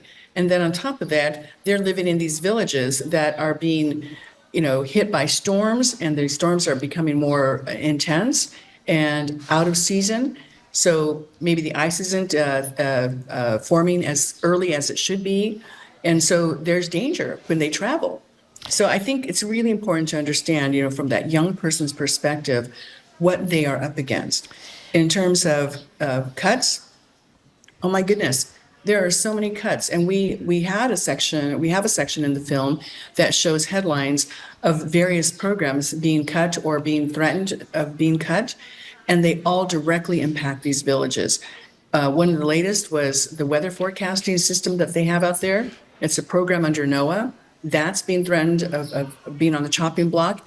And if that goes, creates dangerous traveling conditions for everyone, not just the Alaska Natives, but everyone who goes out there, all the commuter flights that are out there, all the people who work in these villages. So it is scary to see what they are up against. Patty Tahalongva, her film, by the way, on Frontline is Alaska's Vanishing Native Villages. Marjorie was asking about whether some of these federal dollars be clawed back. The takeaway for me, though, was because of the rapid melting of the permafrost and all the other horrible perfect storm parts of this, that even if the federal money is spent, this is a losing battle for these people in these communities, in these villages, and relocation is in their future regardless. That's true, isn't it? Well, okay, so what happens if the U.S. goes back into the Paris Accord? What happens if countries do stop polluting, emitting greenhouse gases? Look what happened during COVID, right? Around the world, people saw nature coming back pretty rapidly, right? Yes. People weren't driving. People weren't going all over the place, and nature revived itself, right? Well, you're a more hopeful person than either of us, because I'd say we've gone through 101 days. I'm thinking the next whatever is 1,300, the likelihood of rejoining the Paris Climate Accord is small. And if I'm right, and I hope you are rather than I, we should talk a little bit about relocation. The feeling is this is so painful, not just because, to use your words, these people have lived there since time began, but secondly, because there's this horrible history of forced relocation around assimilation attempts. So there's pain coming and going, no? Absolutely. And I touch on that in the film too, because my own family, as I mentioned, the federal government's relationship with American Indians and Alaska Natives has been such a contentious relationship from the beginning. We are recognized as semi-domestic sovereign nations. We, some tribes have signed treaties with the federal government, so we have that status as as sovereign nations. And yet it hasn't stopped the government from passing all of these policies to either annihilate us, to assimilate us, and then to relocate us. And all in the effort as well with the this underlying idea that take them off the land, then the government can take that land back. So, I mean, there's a huge history in relocation. And I found it so ironic that Agatha Napoleon and Estelle Thompson are working for the native village of Baimute. And their families, their parents and grandparents, were forced to move out of the village of Baimute to Cooper Bay. And then others got scattered to Scammon Bay and Chivak because the government built a school to teach the kids. But I don't know, and there's a whole history of boarding schools in the U.S. when it comes to Native Americans. So, I mean, that's another area that we could explore. And so this ironic twist of fate now, they have to leave Cooper Bay because it is being threatened by being subsumed by the Bering Sea. So, and Estelle and Agatha are looking to move their tribe back to their traditional village of Baimute, which is on higher ground. And, but there's so much red tape, and just they're applying for grants, and the grant cycles come and go. And if you get one grant, you've got to spend that money in a certain amount of time, but they may not have the other parts in place to do that. It's just so, it's overwhelming. And the big thing is the technical help and expertise to fill out these grant forms, because anyone who's dealt with anything to do with the government, I mean, look how complicated any government form is. And then you like almost double or triple that. Speaking of complicated, how hard was it to even make this film to begin with? I just can't imagine. No restaurants there, no hotels, none of the niceties that you're used to going to visit a place. Tell us what it was like for you, Patty, you and your people, your crew. I think people thought I was absolutely crazy to say I wanted to go to Alaska in the middle of winter. And we were warned, you have to be prepared because you could be trapped because of storms, and planes won't fly if they don't have visibility. So the pilots won't fly. So I have to give credit to my producer, Lauren Mucciolo. She was on board and said, yep, let's go. And we were outfitted. And then we made it out there. Our crew, I mean, it was just, we had to have somebody who could introduce us to the village. And I would say, I had been reaching out to villages, trying to contact somebody there to get the okay that we could visit their village. And I was striking out. And then one night I had a dinner with a good friend, Lee Hayoma. And Lee said, hey, what about our friend Darlene? She lives in Anchorage.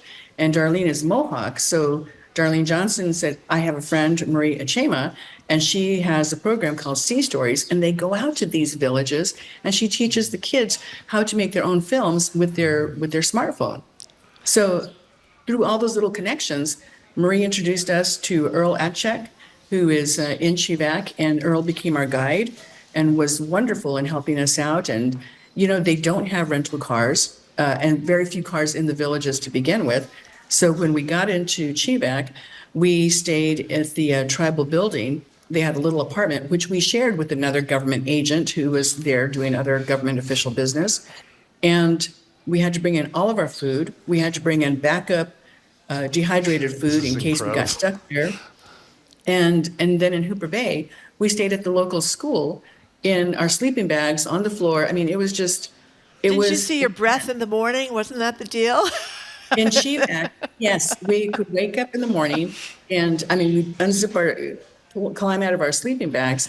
And even though we were inside and even though there was heat, all the windows were boarded over. So you couldn't see outside and you still could see your breath in the morning. It was freezing cold for us. But the people there said, it's not as cold as it used to be. Yeah. And it was shocking to me. I wanted to ask you about what can be done politically, because President Trump, just days after he was in office, it might have been actually the day he was inaugurated, issued this talking about unleashing Alaska's extraordinary resource potential. And what he was talking about was more oil and gas leasing, extending these LNG pipelines, going after the Arctic National Wildlife Refuge. I'm wondering, Senator Murkowski she's gone against Trump on some things. I mean, are the politicians there going to try to stop any of this? Or is it just going to be open season on fossil fuels in Alaska under the Trump administration? I don't think so. I read another report, another story, and I wish I could remember the source, but they were talking how the oil companies are saying, okay, great, open it up, but it takes so much time to even to build a new plant and to get that into operation. So it could be 10 years down the road. And of course, in that time, there's going to be changes in the administration over and over. And, they can come in and say, no, we're not going to do this. And so the gamble is, if it's open now, do we jump on it and go for it? Or is it going to be, everyone's checking their bottom line, right? Right. So it's not, I don't think it's a given that just because he's saying that it's going to happen. Will actually fall up. Yeah. Yes. Okay. Because of the cost of building an entire oil platform. Okay. Patty Tahalongva, who again is behind this terrific Frontline film that you really must see. It's called Alaska's Vanishing Native Villages. We were talking about assimilation a minute ago. You mentioned boarding schools in passing. You went to one of those schools, from what I've read, the Phoenix Indian School. And I hope people know what I'm embarrassed to say, and I think I speak for Marjorie, I knew nothing about until a few years ago, about these forced relocation of Native kids to be assimilated and then abused in so many cases. I think people remember President Biden apologized for this. Has there been enough airing of the horror of what happened in these places before you attended one of the schools, or is there more of a reckoning that we need to participate in, Patty? You need to participate more. It is history that's not taught in our schools, and yet every Native American family was impacted by it. Maybe not directly, but indirectly. And so here's a shameless plug, I'm actually writing a book about my family's history at Phoenix Indian, which, like you mentioned, I attended there as well. And our families who were forced to leave the reservation, and this is my great grandparents' time frame. So they were forced to leave. And my great grandmother, her kids were sent to schools in 3 different states, and so the kids weren't kept together. And it's you think about how it rips apart the family. It rips apart the clan, it rips apart the tribe. And then the underlying effort again was to get people off the reservations, and so the government could take the land back. But we live with these what is the term is trauma, historical trauma from this. And I see it in my family. So when I was sent away to boarding school, by that time, agents weren't coming around to take us. And when we got to boarding school, the ban on language, speaking your language or expressing your culture in any way, it was gone. And so the kids were all speaking their traditional languages. But the bottom line is they were still being taken away from their families. Yeah. They were separated. And then people met, and this happened from the start of boarding schools, they met people from other tribes, they got married, and then they had a dilemma. Which tribal culture and language and religion should we raise our kids in? And a lot of people just chose, it was too hard to decide, so they just said, let's stay in the city. And they raised their kids without any connection to either culture, either religion, or either language. And so we have a whole lot of not young people, but people who don't have that connection, even though they know they're Native American. And my heart goes out to them because it's not their fault. They're the product of boarding school. So yes, this trauma needs to be taught. I will tell you that the Herd Museum in Phoenix, Arizona has a wonderful exhibit about boarding schools. If you download their app, you can take the tour, and I actually I narrate the tour. Oh, you do? And you can learn more about the boarding school history. And of course, we're seeing more of what's happened in Canada, which the Canadian government copied what the American government was doing. And in Canada, they created residential schools. And they even bled over into Australia. And the kids there, the half-caste kids, were sent to boarding school as well. So it's a ripple effect, and we are still dealing with this trauma. So, Patty, yes, as soon as your book is out, I hope you will come back and talk to us. But before you go, what do you hope that the viewer takes away from Alaska's Vanishing Native Villages, beyond a powerful portrait of incredible people? What else do you want us to take home with us? Well, thank you. Our crew, our co-producer, Belen Tavares, everybody involved with this, everybody worked so hard on putting this film together. And I just want to thank my entire crew from start to finish. Frank Hogan was our senior producer, Nina Chaudhry was our senior producer, and just really wonderful people to work with. I want people to understand what's happening in Alaska, and that trend can be reversed. But how do we make those choices as the nation and as individual people, and to get the elected officials to really address it? In the film, we talk about all the GAO reports that we looked at and all the recommendations they had, and none of them were implemented. So what's the point in making all these great recommendations if nothing's going to happen with them? So education, enlightenment, and then action. Patty, congratulations. Yeah, Thanks for your very time. much. And we look forward to next time. Thank you so much. Thank you. Yeah, Thank you. You did a great job. It's a great film. Thank you very much for joining us. Thank you. We've been speaking with Patty Tahalongva, producer behind Frontline's latest Alaska's Vanishing Native Villages. You can see it yourself. You can view it online at pbs.org/frontline, pbs.org/frontline, and in the PBS app, on Frontline's YouTube channel, and on the PBS documentary series Prime Video channel. Patty, thank you very much again. Okay, coming up after a quick break, naturalist and author Simon Montgomery joins us to talk about the math skills of crows and drunken chimpanzees on a jungle bender. That's next on Boston Public Radio, 89.7 GBH, live from the Boston Public Radio Library, and streaming at youtube.com/GBH News.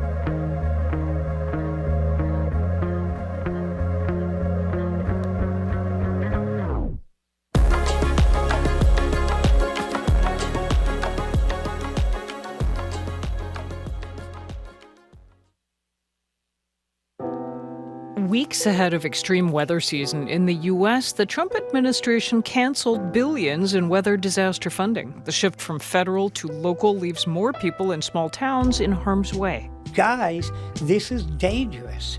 Our sewer plant is going to continue to overflow. I'm Mary Louise Kelly, staying safe with less federal support on All Things Considered from NPR News.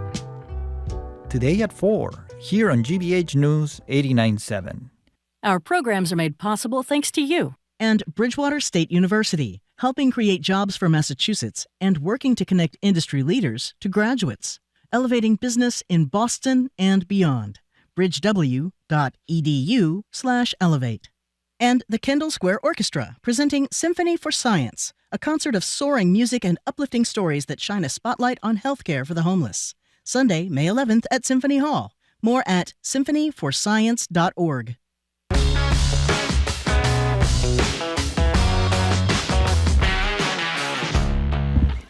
Welcome back to Boston Public Radio. Marjorie Egan, Jim Browdy, live at the library, streaming at youtube.com/GBH News. Tomorrow, 2021 Nobel Peace Prize winning journalist Maria Ressa joins us at 11 o'clock back in Brighton. We're back at the library on Friday. Governor Healy joins us at the library on May 9th. Attorney General Campbell at the library on May 13th. We're joined now during turtle crossing season by naturalist and author Cy Montgomery. Her latest book is What the Chicken Knows, a new appreciation for the world's most familiar bird. Hey, Cy Montgomery, great to see you. Oh, it's great to be with you all. So, Cy Montgomery, we watched the most hysterical video of a bunch of chimpanzees getting drunk in the jungle. Tell us Didn't about that look fun, huh? Oh my God! Yeah, they were sharing the source, but these fermented breadfruit. But tell us about this. Is this unusual, or is this like a Friday night weekly event?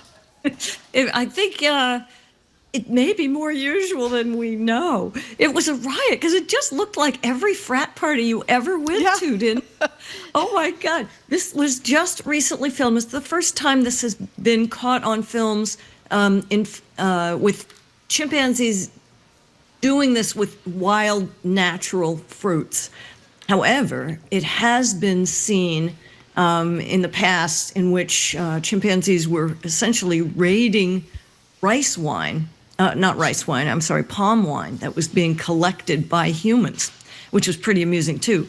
But this is so interesting because it shows that our proclivity to enjoy alcohol may go way, way back.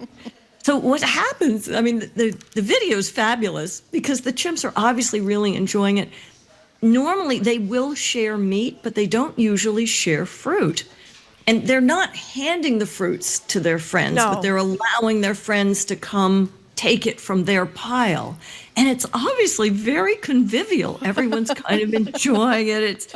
It's so cool. Humans have a pair of enzymes that allow us to convert ethanol to sugar. Yeah. But there are a lot of animals that are known, even oriental hornets, monkeys and bats and elephants. Even a Swedish moose years ago, I think 2011, got his head stuck in an apple tree after having too many fermented apples.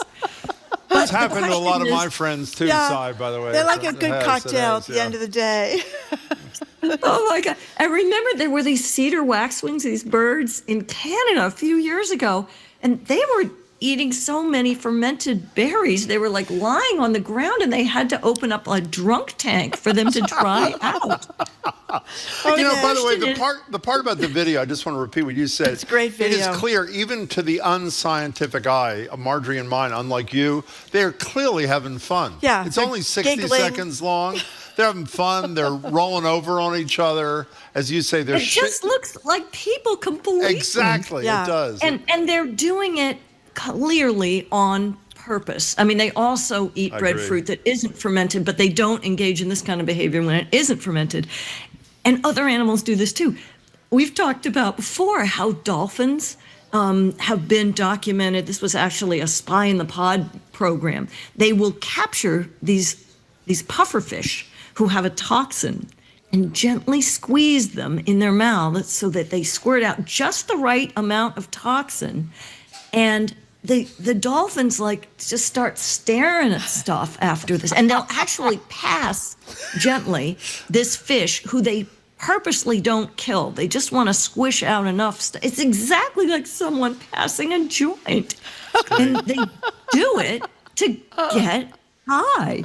It's so interesting, but more and more animals are being found doing stuff that we thought we were the only ones who do it. Well, I love it. In that spirit, it is one thing for a chimp to get drunk.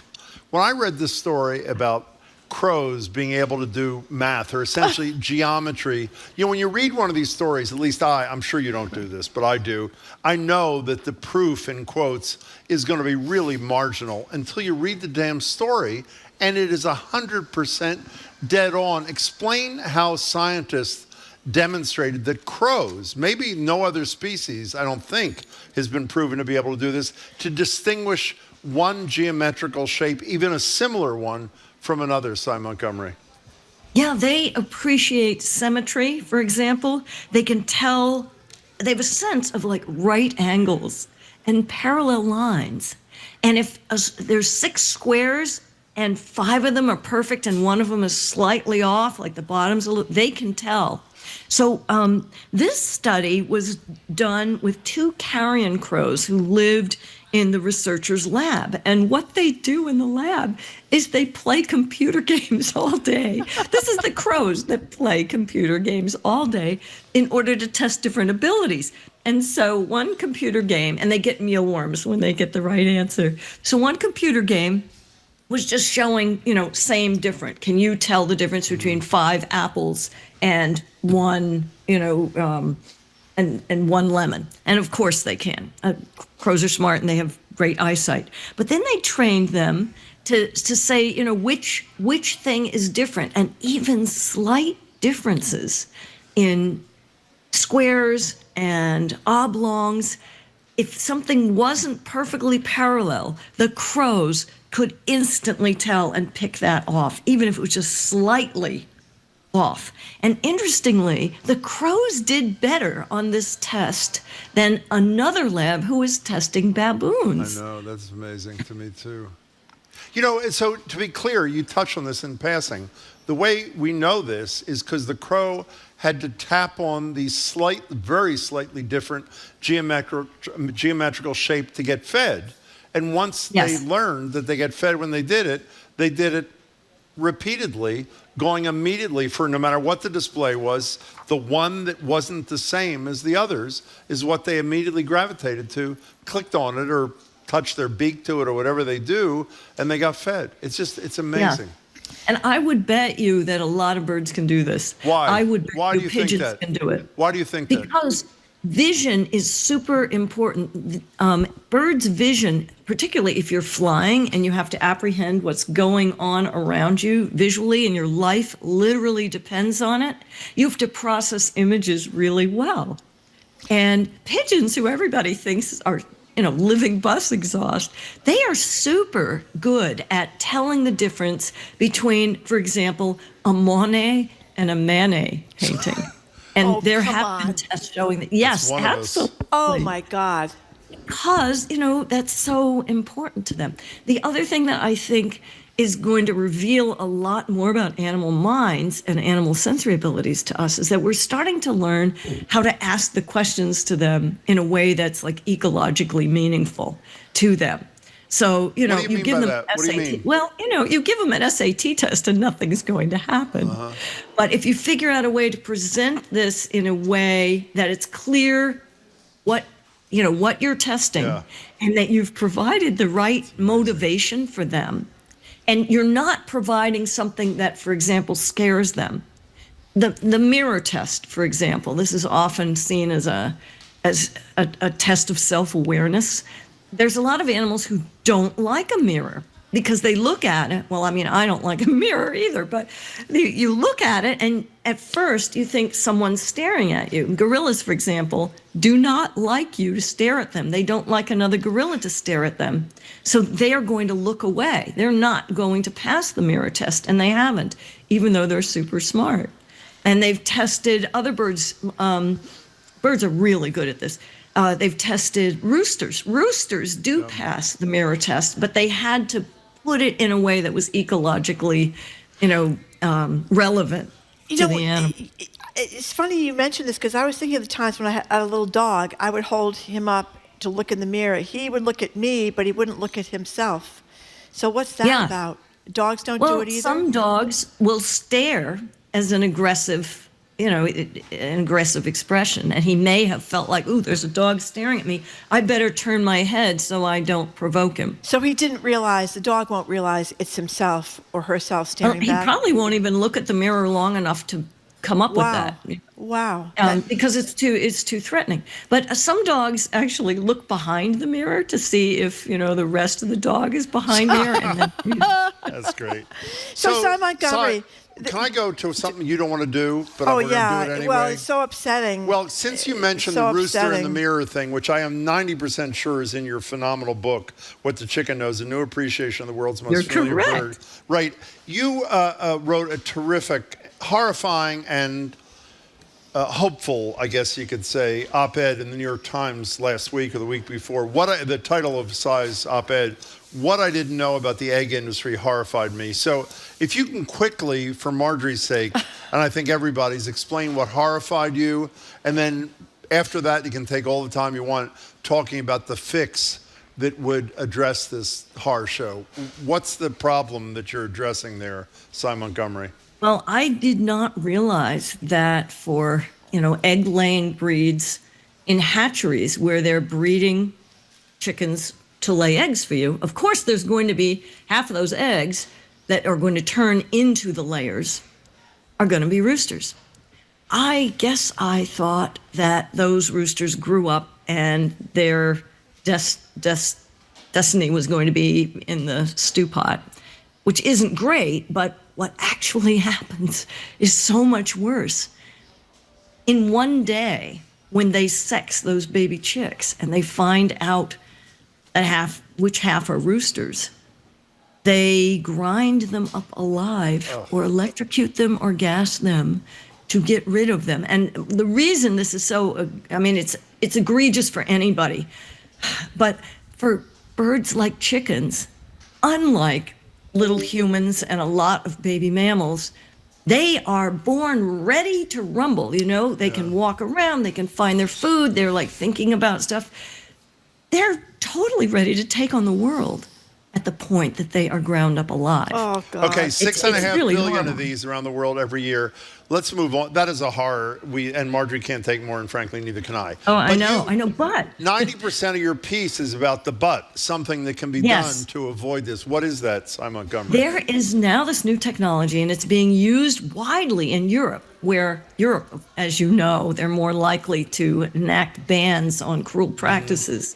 In the United States, we don't do that because capitalism, but the market can affect this.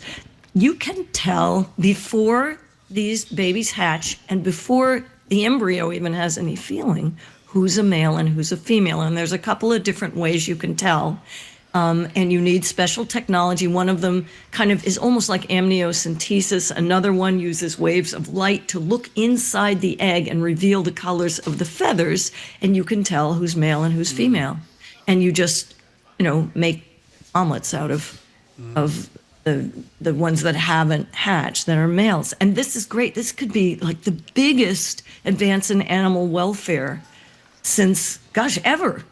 Because you'd be saving 6.5 billion animals from a gruesome death. And the only reason it doesn't happen, I assume, is because of money. Is that a safe assumption? Well, these eggs are coming to United States supermarkets this summer. And not all of them are going to be the special in ovo sexed eggs, but there are 3 or 4 companies that have already committed to using it. Nest Fresh will be definitely looks like the first company to offer these. And these are eggs from layers who were hatched using this technology. And it could save money for the industry once they do the initial investment in this technology.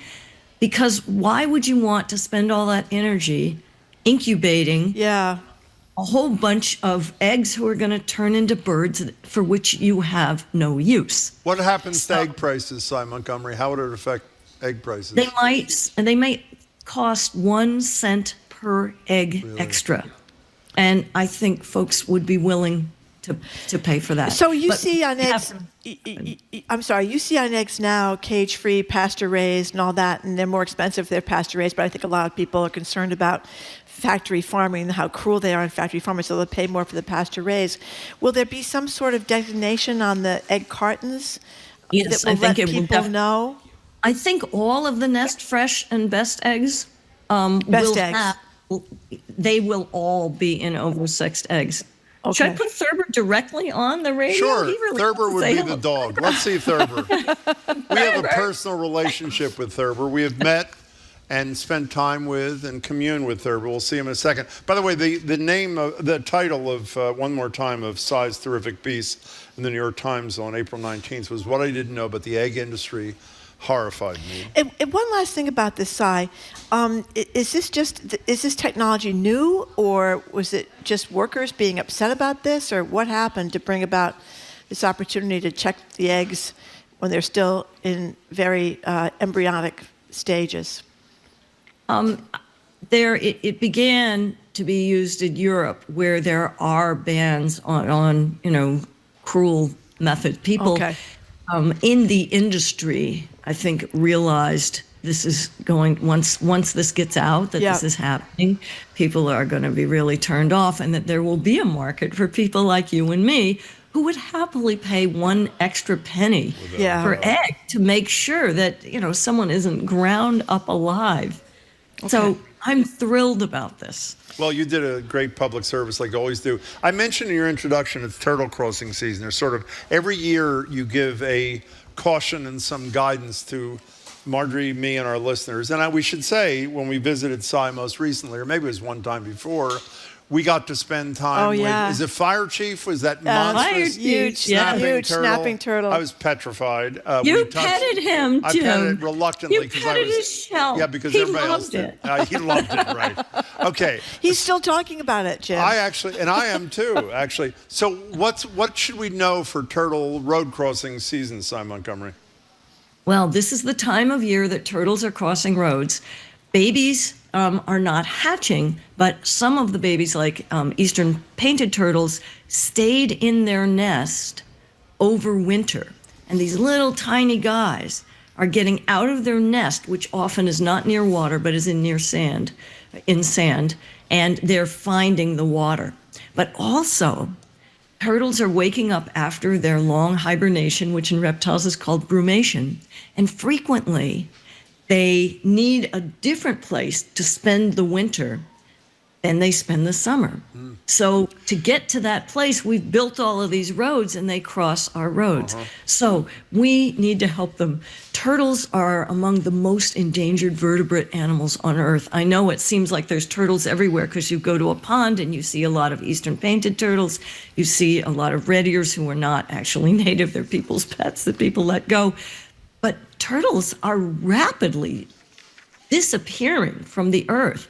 And part of the reason is roads. But we can all help. So if you see a turtle crossing the road, he knows or she knows where she's going. The males may be looking for females. The females are looking to lay their eggs. And everyone is looking to go from their hibernation pond to a different pond. So there's a lot of activity. So cross them in the direction that they are headed. Don't necessarily turn them around and bring them back to water. They may not even want to go to water. The females don't want to go to water. The females want to go lay their eggs. So just carry them across. With big turtles like snappers, people are really afraid of picking them up. Yeah. There's a couple of ways you can do this, and we demonstrated it, and both of you know how to cross a big snapper.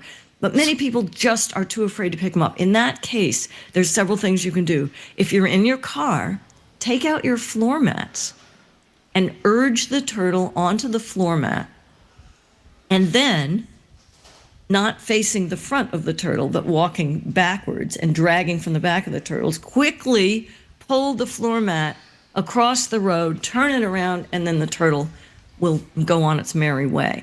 There are ways to safely handle snapping turtles, and except for snapping turtles, no one else is really going to bite you. You can just pick them up. In fact, most snapping turtles aren't going to bite you, but because they can, people are afraid of them. Can I make a suggestion, though? This is personal. My floor mats are in rotten shape, so I'm just going to call you. If I see a snapping turtle on the road, I'll text you. We only have a minute left, and our listeners were hoping we wouldn't bring up Trump with you, but I can't resist. When you talk about the seasons for mating and whatever turtles, and again, we only have a minute, does climate change affect this? And if it does, in a harmful way or just in a timing sort of way, Simon? Oh, no, it's really bad for turtles, and particularly many turtles' sex is determined by the temperature in the nest. Yeah. Really? So if the temperature rises, you will get all males or all females.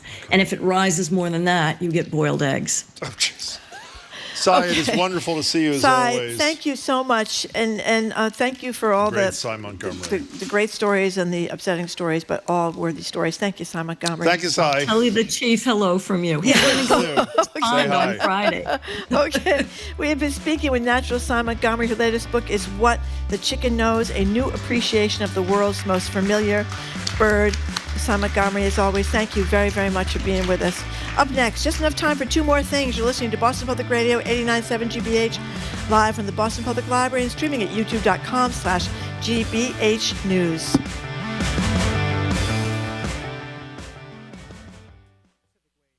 Big changes have come, and fast, to the federal workforce. Whole branches and divisions were shut down. The economy. No other president would be willing to do what I'm doing. And to foreign policy. The post-war order is on life support. I'm Michelle Martin. Join me for a live special report from NPR News as we look at the first 100 days of the Trump administration and consider what's next.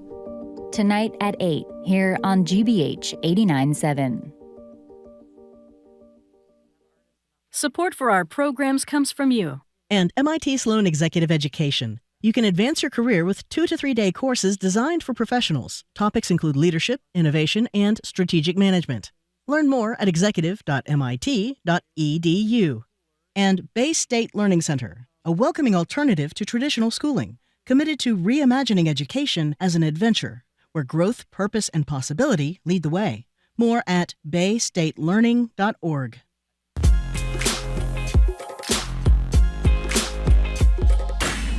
Welcome back to Boston Public Radio. Jim Browdy and Marge Regan. We're live streaming at the library, streaming at youtube.com/GBH News. Tomorrow, 2021 Nobel Peace Prize winning journalist Maria Ressa joins us in the studio in Brighton at 11 o'clock. It's time for two more things. You always go first. What's your thing?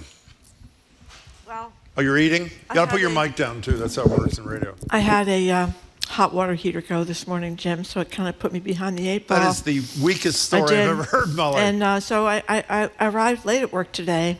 I don't have a two more thing. Okay, well, actually. Sorry. No, sorry. You shouldn't be sorry, because I'm sort of dedicating mine to you, because this is one of your favorite topics. All right, I'm ready. Yesterday, Donald Trump did a sit-down interview with ABC's Terry Moran. As is his wont, Trump never missed an opportunity to disparage Moran and all of his questions. The interview ended after Moran asked Trump if he felt America's standing in the world had declined over the last 100 days. Not shockingly, Trump didn't like the question, and rather than address reality, went on the attack like a little child. Here's Trump. We had a president that was grossly incompetent. You knew it, I knew it, and everybody knew it, but you guys didn't want to write it because you're fake news. All right. Thank you. And by the way, ABC is one of the worst. I have to be honest with you. ABC is one of the worst. So why do I bring this up, Marjorie, since it's not unusual? It's because it should send a message to all of the capitulating law firms, the capitulating news outlets, that in bowing down to Trump, you get absolutely nothing in return. ABC bowed down. Remember the fake news ABC, just months ago, settled Trump's unwinnable lawsuit for nearly $20 million. It was filed because anchor George Stephanopoulos, who referred to the finding in the E. Jean Carroll case as rape when it was technically sexual abuse. But here's what the judge said. The judge in the case said the verdict did not mean that Carroll had failed to prove that Trump had raped her, only that the law in New York was very narrow. So ABC wanted to buy favor. As Terry Moran learned, they bought nothing. So what is my point today? This is what's for you. Sherry Redstone is the controlling shareholder in Paramount, which owns CBS News, is about to compromise 60 Minutes, the show's integrity, by settling Trump's equally spurious suit about the editing of that Kamala Harris interview. Why? So that the president will approve the purchase of Paramount by Skydance, which would make for Sherry Redstone a mere $8 billion. My message to Redstone is don't count on Trump honoring any deal if you bow down in lawsuit. And even if he does, do you want to be remembered as somebody who traded $8 billion for the journalistic integrity of an American institution? Actually, probably she does. I mean, this is unbelievable. Yeah, it doesn't do you any good. I think he respects people that stand up to him, not people that knuckle under to him. And then he kind of makes them come crawling, keep on crawling indefinitely, and he gets off on it. It's a weird thing. So I'm glad that that was shown in that ABC interview. It didn't do him any good at all. And again, that's the primary point. Is ABC bowed down, paid $16 million to his future presidential library, $1 million to him, I think, for his legal fees, and in return, they get him saying to a credible, legitimate reporter, fake news, ABC is one of the worst. It's so funny that people don't know this, because everybody went to elementary school, everybody knew the bully, everybody knew what happened when you kept giving your lunch money to the bully. You'd be paying, you're financing the bully's college education. You had to stand up to bullies, and that seems to have been forgotten, I think, by people decades later. Okay, before we end, how's the water boiler doing? Is that water here doing okay? I hope there's a new one. Oh, how exciting that is. I hope there's a new one, when I get back home. Yeah. So, by the way, tomorrow I will not have one more thing either, because the dog ate my homework, okay? That is unfortunately. And a crisis. Basement flooded, the whole thing. Fine. Okay, coming up after the 1 o'clock news, former Public Secretary of Public Safety, Andrea Cabral, is going to join us. We're going to ask her, why aren't all these people in the Trump administration who are ignoring court orders illegally, why are they not being held in contempt of court, maybe even going to jail? You're listening to Boston Public Radio, 89.7 GBH, broadcasting live from the Boston Public Library and streaming at youtube.com/GBH News.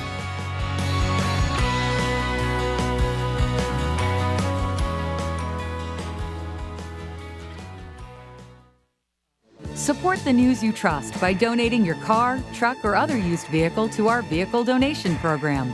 You'll have more space in the driveway this spring, and you may earn a tax advantage. Learn more at gbh.org/vehicle donation. Support for GBH comes from you and the University of Massachusetts Amherst, ranked the #1 public university in New England by U.S. News and World Report. You can learn more about research, innovation, and economic impact for the Commonwealth at umass.edu. And Gentle Giant Moving and Storage Company, offering local, long-distance, office, and piano moving, with 23 locations throughout New England and across the country. More information at gentlegiant.com. You're listening to 89.7 WGBH HD1 Boston. Online at gbhnews.org. GBH News, what matters to you? I'm Jim Browdy, ahead on Hour 3 of Boston Public Radio, live from the Boston Public Library. Back to help us keep track of Trump's havoc-wreaking run on America's justice system, it's former Massachusetts Secretary of Public Safety, Andrea Cabral. She'll weigh in on Trump's public admission that he's ignoring the Supreme Court on the return of Kilmar Abrego Garcia, and whether law enforcement can and should be held accountable when FBI and SWAT teams raid the wrong house. I'm Marjorie Egan. Then we'll open the phone and text lines. The CEO of Netflix says movie theaters are outdated. Is a chill night binging on Netflix alone truly our best future when it comes to public spaces like movie theaters? What do we lose out on when we always stay home? Or is there something magical about the experience of seeing things together, kids yelling chicken jockey and all that? Call or text in the third hour of Boston Public Radio, 89.7 GBH, live from the Boston Public Library.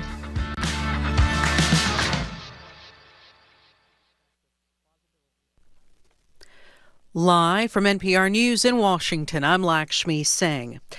President Trump is seeking to distance himself from data that show the U.S. economy contracted in the first quarter, telling his cabinet today. That's Biden. That's not Trump, because we came in on January, this is the quarterly numbers, and we came in and I was very against everything that Biden was doing in terms of the economy, destroying our country. As Trump blames his predecessor for the 0.3% decline, NPR's Scott Horsley reports the data point to Trump's tariffs. That drop was largely driven by a surge of imports as businesses and consumers raced to stock up before the president's tariffs took effect. Imports are a negative for GDP. Personal spending, which is the biggest driver of economic activity, grew less than half as fast as during the previous quarter. Other economic scorecards are also flashing warning signs. The S&P 500 index is down sharply since Inauguration Day, and consumer confidence has fallen to its lowest level since the start of the pandemic. Scott Horsley, NPR News, Washington. Columbia University student Mohsen Madawi, who was arrested and detained by masked immigration agents in Vermont earlier this month, has been released from detention in New Orleans while his case is pending. Here's NPR's Sergio Martinez Beltran. Madawi was one of the leaders of the protests at Columbia University against the war in Gaza. He has been accused by the Trump administration of undermining its effort to combat antisemitism and was arrested earlier this month by immigration agents after finalizing his naturalization interview in Vermont. Federal Judge Jeffrey Crawford said Monday Madawi's 2-week detention, quote, so far demonstrates great harm to a person who has been charged with no crime. So he ordered his immediate release. Madawi said his release sends a message that, quote, we the people will hold the Constitution accountable for the principles and values that we believe in. And he told the Trump administration he's not afraid of them because fear is replaced by love. Sergio Martinez Beltran, NPR News. The U.S. and Ukraine are set to sign a comprehensive deal to jointly invest in Ukraine's mineral, raw materials, and natural resources wealth in exchange for future U.S. aid. More from NPR's Joanna Kakissis. Ukrainian Prime Minister Denis Shmyhal says the country's lead negotiator for the deal, Economy Minister Yulia Svidenko, is on her way to Washington for the signing. The investment fund would be a 50-50 partnership with the U.S. and would assist in Ukraine's reconstruction. Shmyhal said the American side can count new, and I repeat, new military aid to Ukraine as a contribution to this fund. The Trump administration had initially pushed a deal that would have given Ukraine very little while trying to recoup money for military aid the U.S. has already given Ukraine. Joanna Kakissis, NPR News, Kyiv. U.S. stocks still trading lower with the Dow down more than 200 points. This is NPR News. Good afternoon. With the latest from the GBH Newsroom, I'm Henry Santoro. Crime in the city of New Bedford has fallen or remained level in almost all categories with the exception of one unusually violent month last summer. So says the newly released New Bedford Police Department's 2024 crime report. There were 4 homicides in New Bedford in August of 2024, and they are equaled the number of killings in the city for each of the previous 4 years. They also raised the 2024 homicide number to 7. Otherwise, crime was way down or about level across the board, led by large drops in robbery, aggravated assault, and burglary. And in comparison to 10 years ago, violent crime is down 60% from 10 years in New Bedford, and also way down are property crime and drug overdoses. National Weather Service has issued a warning for an elevated risk of brush fires with northwest winds gusting up to 30 miles per hour and very low humidity today. So if you do go out and light the grill tonight, be careful. Keep an eye on it. The warning is for just about all of Massachusetts and says to use caution when handling any potential ignition sources like machinery, cigarettes, matches, grills, because any fires that ignite will have the potential to spread quickly. Meanwhile, the city of Salem has issued its own fire alert to residents after North Shore was battered with several brush fires consuming hundreds of acres last fall. In sports, Red Sox play Game 2 of their 3-game series with the Blue Jays in Toronto tonight. The forecast sunny near 70 today. We are at 70 degrees right now in Boston. This is GBH News. Support for NPR comes from NPR stations. Other contributors include Fisher Investments. As a fiduciary, Fisher Investments is obligated to act in their client's best interest. Learn more at FisherInvestments.com. Investing in securities involves the risk of loss. This is NPR.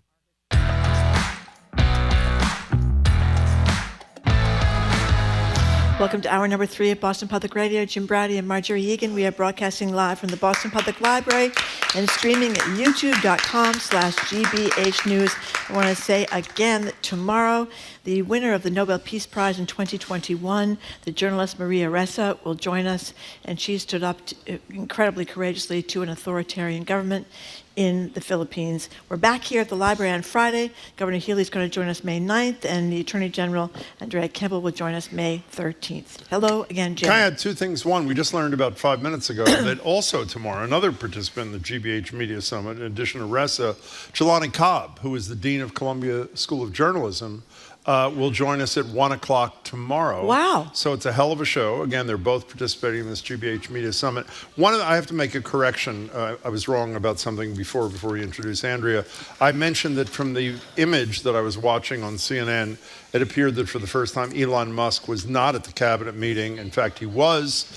My apologies. He said he'll be spending less time on his advisory role to Trump. And he was wearing, I guess he thinks he's a comedian, both a Doge and a Gulf of America hat, one on top of the other. And his wildly funny joke was, they say I wear a lot of hats, was what he had to say. It was the greatest administration since the founding of the country. That's enough of that. We're joined now on Zoom by Andrea Cabral. She's a former Suffolk County Sheriff, former Secretary of Public Safety for the Commonwealth. She joins us weekly. Hello there, Andrea. Hello there, Jim. Hello there, Marjorie. Hi. Hello, Andrea. Well, I want to play you a little clip from an interview that President Trump did with ABC News' Terry Moran. The reason I want to do this mainly is because I've been asking, and I'm hoping to ask you in a second, why it is that when the Trump administration or the president himself defies an order, even from the Supreme Court, nothing happens. No one seems to get held in contempt. He just defies these orders. So anyway, this is discussion that Trump had with this Terry Moran from ABC about whether he would comply with the U.S. Supreme Court decision instructing him to arrange the return of Kilmar Abrego Garcia from Salvador in prison. The administration has admitted they made a mistake in sending him there, but the president says he could, but he won't. You could get him back. There's a phone on this desk. I could. You could pick it up, and with all the power of the presidency, you could call up the president of El Salvador and say, send him back right now. And if he were the gentleman that you say he is, I would do that. But the court has ordered you to facilitate that. I'm not the one making this decision. We have lawyers that don't want to do this. But the buck stops in this office. No. I follow the law. You want me to follow the law? If I were the president that just wanted to do anything, I'd probably keep him right where he is. Supreme Court. So, I mean, I don't get it. Andrea, do you? No, and he's just such a pathetic individual. It's never going to fail to stun me that he's the president of the United States. People should understand that he's intentionally forcing this confrontation, knowing that. I agree with you.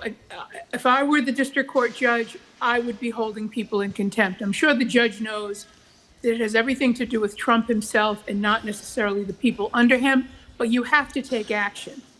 And the judge has been asking DOJ lawyers, about this repeatedly, and it has been given these sort of weak answers. And I think it's a huge issue for the judiciary that this is allowed to happen. But make no mistake, that Trump wants to force this confrontation. It would be something that would, if a district court judge tried to hold him in contempt, I'm certain that it's something that would go to the Supreme Court, which is basically hoist on its own petard because they're the ones that made him a king. Right. So, but what was encouraging to me, we talked about the polls on the president's 100 days, and one of the things that I found really heartening is that the vast majority of Americans, I think it was 6 in 10, said they did not want the president of the United States to defy court orders, and they certainly, I think it was even higher, did not want him to defy the Supreme Court of the United States. So people, independents, I mean, except for the Trump hardcore Trump people, they don't want him to get away with this. So what's the downside? For him? The downside you mean for the judiciary? Yes. I don't think there is one. And as I said, if I were the district court judge, I would absolutely start jailing people for failing to show me, whether it's a DOJ attorney or anyone who's testified in any hearing that is responsible for producing the information that has been repeatedly demanded by this judge to show what efforts are being made to get him back. Now, we talked the last time about, some sort of negotiation behind the scenes to sort of get some of these folks back so that they could eliminate them as topics of conversation because the poll numbers were so low. But in the ensuing week, we haven't seen any real movement on it. And some judge has to step up and actually do this. Can I be part of this thing for a second? This is beyond belief. Let's trace this. The Supreme Court of the United States said the administration shall facilitate the return of Abrego Garcia. Then people like Bondi, like Trump, like Homan, the border czar, whatever, say we're not going to do it. He's a terrorist. He's a whatever he is. And there's more of that in the interview. Trump said, I could do it. Now, it seems to me that a judge who is not only worried about the law, but worried about the respect that the judiciary has, wouldn't wait till next Tuesday, would 10 seconds after they hear the Terry Moran answer, would say, I want briefs filed by 3 o'clock this afternoon from both sides as to why the president himself or his people should not be found in contempt. I'm serious. I'm not being like trying to be provocative. Agree. It is, he basically said to this reporter, I am consciously and intentionally violating an order from the Supreme Court of the United States. Is that not true? And that's absolutely true. You're absolutely right. And the point that he makes is this: what a bad person Abrego Garcia is supposed to be. How his wife is petrified of him. His wife has been pleading for his return. They have not made any proof before the court about his alleged terrorism or being an MS-13 gang member. They've just made these sort of vague allegations. And he's basically saying, I'm not bringing him back because, if this guy were any kind of a gentleman, these words are being spoken by the convicted felon. Excellent point. Civilly adjudicated sexual predator and tax fraudster to the tune of over $700 million. He is the actual criminal. You're right. It's so insane that you almost can't find the words to express You guys are both lawyers. I am not. Why can't the Supreme Court hold him in contempt? Certainly. So they could do it too. Wait a second. Is the Supreme Court? I don't even know the answer to that. I would always assume that they'd refer to a district court to hold a hearing on contempt. They don't, right? I mean, they would, but the direction would come from them. The district court to hold the hearing would flow from the contempt would flow from the violation of their order. And of course, it won't matter. The fines won't matter because Trump is rolling in dough. I mean, he's made so much money in the memes. He's got so much money. Well, he's not going to pay it either. Well, it doesn't matter. Somebody has to go to jail here. That's what's has to happen. And if the judiciary doesn't do, I mean, I credit these judges who've been facing death threats and horrible, doxing and their families and all that kind of stuff. They've been incredibly courageous. But if this doesn't happen, I'm sorry. Can I interrupt you? What? You are so wrong. I am? Yeah. Okay. Other than the guy from Vermont who was released from a judge today, Ozturk is still in jail. She's still in Louisiana. That's right. Well, ICE detention Khalil center. is still in jail in Louisiana. Right. Abrego Garcia is still in some jail in El Salvador.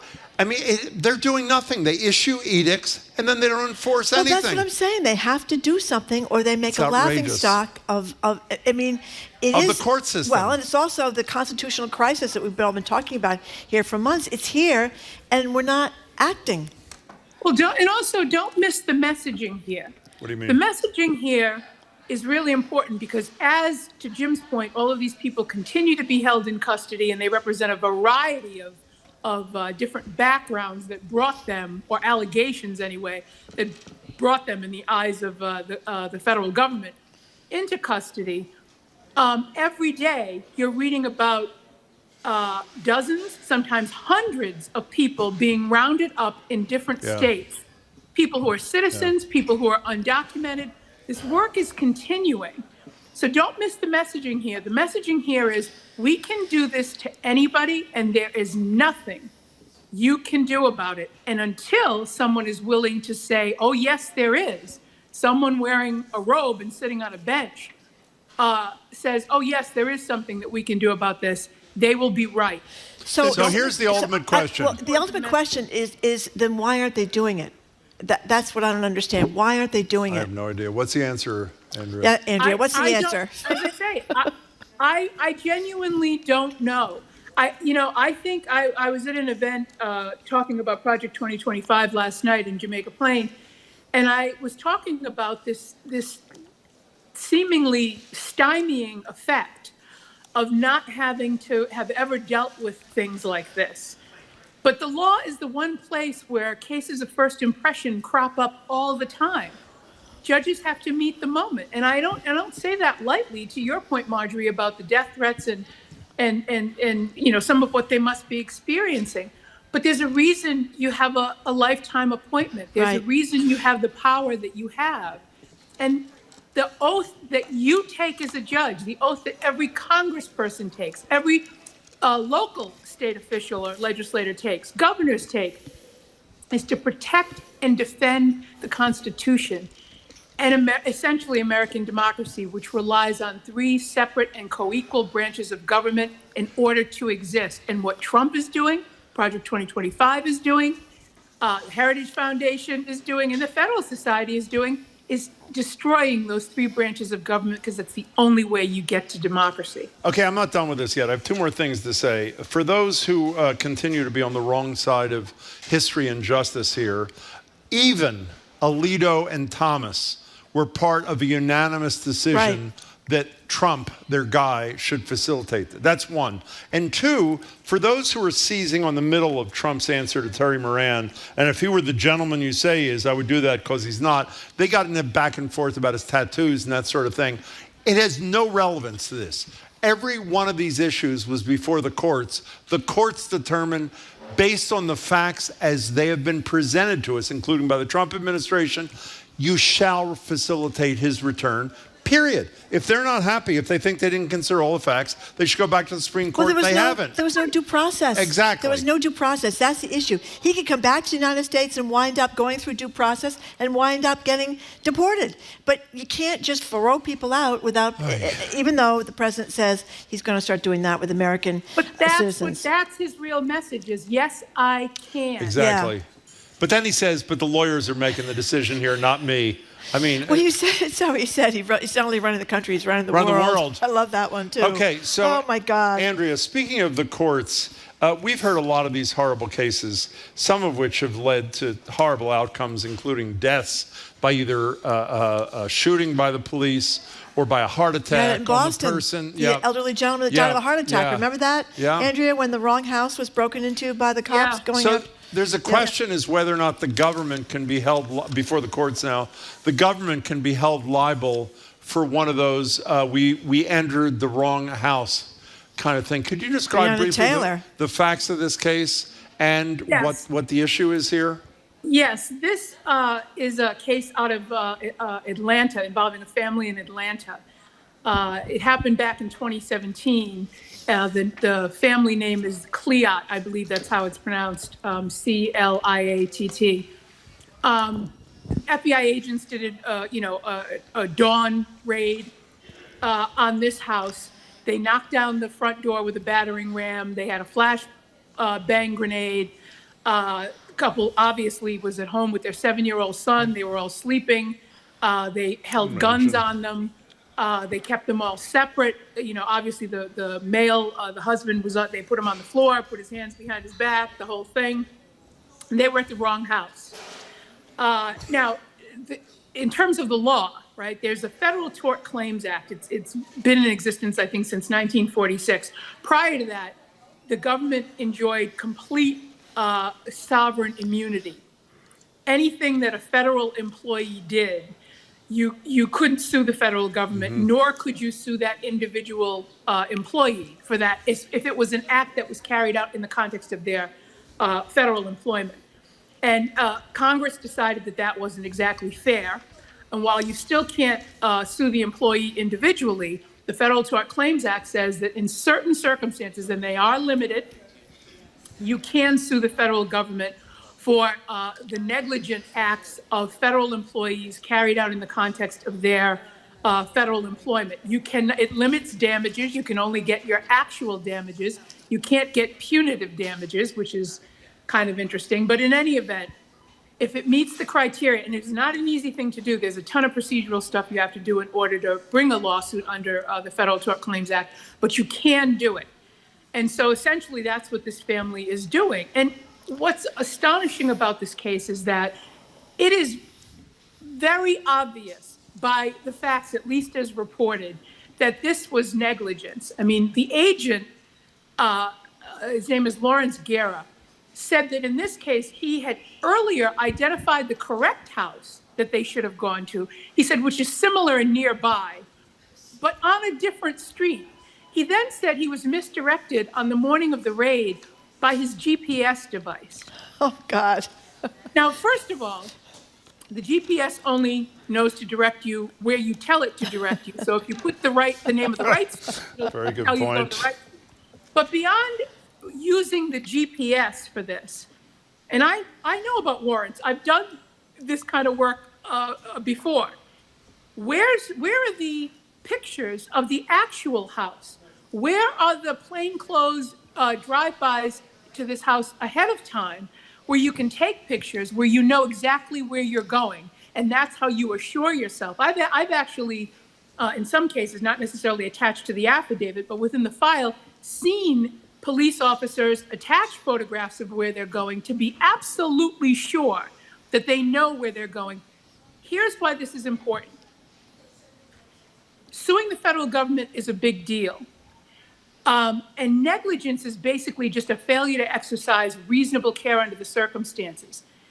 What's reasonable depends on the consequences. The consequences here are a violation of this family's constitutional rights against unreasonable search and seizure. Yeah. That's one of the biggest violations, potential violations out there. So the care that needs to be exercised to prevent something like that should be, the reasonable care should be at least, how about we Google the house? How about we go to Redfin or Zillow and get a current picture of the house and the street that we want to go to, even if you don't do a drive-by. So it's astonishing to me that the U.S. government is saying in this particular case that what they did was reasonable and doesn't fall under the Federal Tort Claims Act. Of course it does. This family was literally terrorized. And, I don't have much good to say about SCOTUS these days, but it appears from the hearing that SCOTUS judges, both in the nature of, in the persons of Gorsuch and Sotomayor, weren't buying this at all from the federal government, weren't buying this notion that somehow this amounts to reasonable and thus protected conduct where, the Federal Tort Claims Act, sovereign immunity ought not to be waived. This is a fairly egregious case. By the way, I don't know if you said the name, but I looked it up, I thought, out of respect for the 75-year-old black minister who died of a heart attack after a raid from the Boston Police Department. Yes. Hope I pronounce his name right. It's Asseline Williams. Yes. And again, mistaken police raid on his apartment. 75-year-old minister horrible. died. Ultimately, his family received a $1 million settlement from the city, but they obviously lost. He had a heart attack. So he had a heart attack because of the fear. Well, can you imagine, like you said, in this case that's before the courts there, they used one of these grenade things. And you know about it from your work. I only know about it from television. The sound is unbelievable, and the force is unbelievable. And you're lying in bed and you're asleep, and all of a sudden you hear this, and all of a sudden there are cops in your house with guns. It is really. Well, you remember that in the Breonna Taylor case, they were looking for someone who didn't live there. Exactly right. Right. They didn't know that the person that they were looking for actually lived there in the moments before they raided the house. And Breonna Taylor's boyfriend, who had a license to carry a gun, thought somebody was breaking in, reached for his gun, they fired, and Breonna Taylor died. I mean, this happens. I wouldn't say all the time, but it happens with sufficient frequency, that the law ended up being created and then subsequently amended to make it even easier in limited circumstances to sue. But it happens enough. And as I say, the consequences are huge. They range from a constitutional violation against search and seizure to death, potentially death. Before you go, we only have a minute left. Maureen asked the question that we should have asked. She's watching on YouTube. And this is in the wake of the Abrego Garcia. What's the name of the photographer you had? Holsinger, is that his name? The guy who took the photographs in El Salvador on the plane, getting off the plane. And he identified the guy who said he was a makeup artist, a gay makeup artist. And Maureen asks, Andrea, why isn't anyone trying to get the gay makeup artist or the soccer coach back, let alone all of them? And I assume all of them who Well, even if it turns out they'd engaged in criminal behavior, they didn't get due process, which they're entitled to. There's been reporting that there's dozens of them that are wrongly sent to El Salvador. But wrongly, let me be clear, wrongly generally means to the press, you don't have a criminal or gang record, but even if you do, the court has now determined, I think 7-2, that you're entitled to due process. Notice and due process. So arguably, everybody should be returned. And then as Marjorie said before, if there's reasonable cause or whatever the standard is to deport you after a proceeding, then they deport you. So do you know of a larger legal effort to get the whole busload or plane load of people back from El Salvador? I don't know if it would be the whole plane load, but I know that there are groups of immigration lawyers or law firms that do immigration that represent groups of plaintiffs and have various cases before the courts, depending on what state it is. Some of this has to do with who has a lawyer, which goes back to the due process problem from the very beginning, which is like they get, the Justice Department saying you have 12 hours to file a writ of habeas corpus, and then you have 24 hours, to get a hearing or whatever it is. Who do you have representing you? Now, it's true to some degree that a single case that goes before the federal judiciary will have consequences for a number of other cases that may cause a lot more legal representation to sort of boil up. But it's an excellent question as to why this isn't almost a class action on the part of all of the people. I don't know enough of the nuts and bolts of it, and whether or not it simply comes down to a judge only ruling on the single case before them, or not having enough cases before them, which shouldn't be a bar to a due process argument. It should apply to everybody equally. Otherwise, it would be also an equal protection problem. So, it's an excellent question. And again, you see some judges sort of trying to push the envelope, but I don't see the hue and cry from the judiciary against what is essentially a no-brainer violation of due process. You mentioned only some of these people have lawyers. Very quickly, CNN had Kerry Kennedy on last night. Kerry Kennedy meaning the brother of Robert Kennedy Jr., who disagrees with him on everything but says she loves him and she likes him, is what she said. She is actually in El Salvador right now representing some of the people who were deported in an effort to get them sent back to the United States. Hey, Andrea Cabral, thanks for your time. We really appreciate it. Thank you. Thanks, Andrea. Talk soon. We have been speaking with Andrea Cabral, former Suffolk County Sheriff, former Secretary of Public Safety for the Commonwealth of Massachusetts. Coming up after a quick break, we're going to lighten things up at Jim. Going to open the phone and text lines to get your thoughts on going to the movies. Is it becoming even more important in these days with streaming to get yourself up off the couch and go surround yourself with strangers? Well, the guy who runs Netflix thinks we should all just stay home on the couch and watch movies all by ourselves. You're listening to Boston Public Radio, 89.7 GBH, live from the Boston Public Library and streaming at youtube.com/GBH News.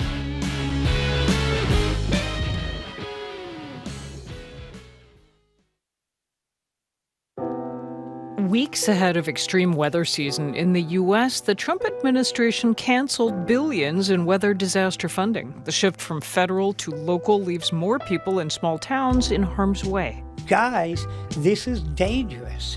Our sewer plant is going to continue to overflow. I'm Mary Louise Kelly, staying safe with less federal support on All Things Considered from NPR News.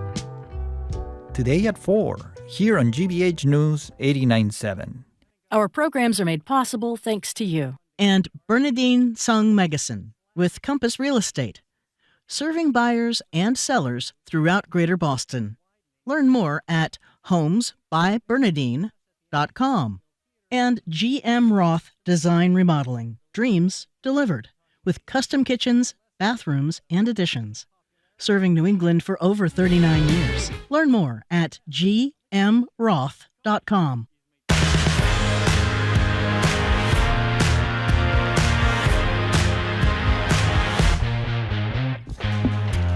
Welcome back to Boston Public Radio. Marjorie Egan, Jim Browdy, live at the library, streaming at youtube.com/GBH News. Back at the library on Friday Tomorrow, when we're back in Brighton, we'll be joined by a couple of people who are engaged or part of the GBH Media Summit starting this afternoon, continuing tomorrow, including Maria Ressa, who won the 2021 Nobel Peace Prize, a journalist from the Philippines, and Jelani Cobb, who is currently the Dean of the School of Journalism at Columbia.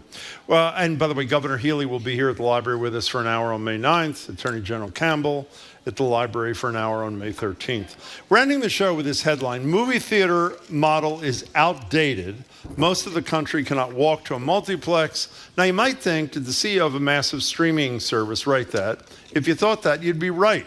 The CEO of Netflix says going to movie theaters is totally passé. And we want to know if you agree, because we certainly do not. The number is 877-301-8970. Here's more of what he said. The Netflix guy, Sarandos, I think is his name, says Hollywood should adapt to the way audiences want to watch movies, according to him, which is on the couch, probably alone. But if you've actually been to a movie theater these days, the experience tells a different story. Lively crowds, shared experience. Most recently, you've all read about this, a Minecraft movie where enthusiastic groups of young people go nuts together during one particular scene. Here it is. That's when everything just broke loose. There was popcorn flying through the air.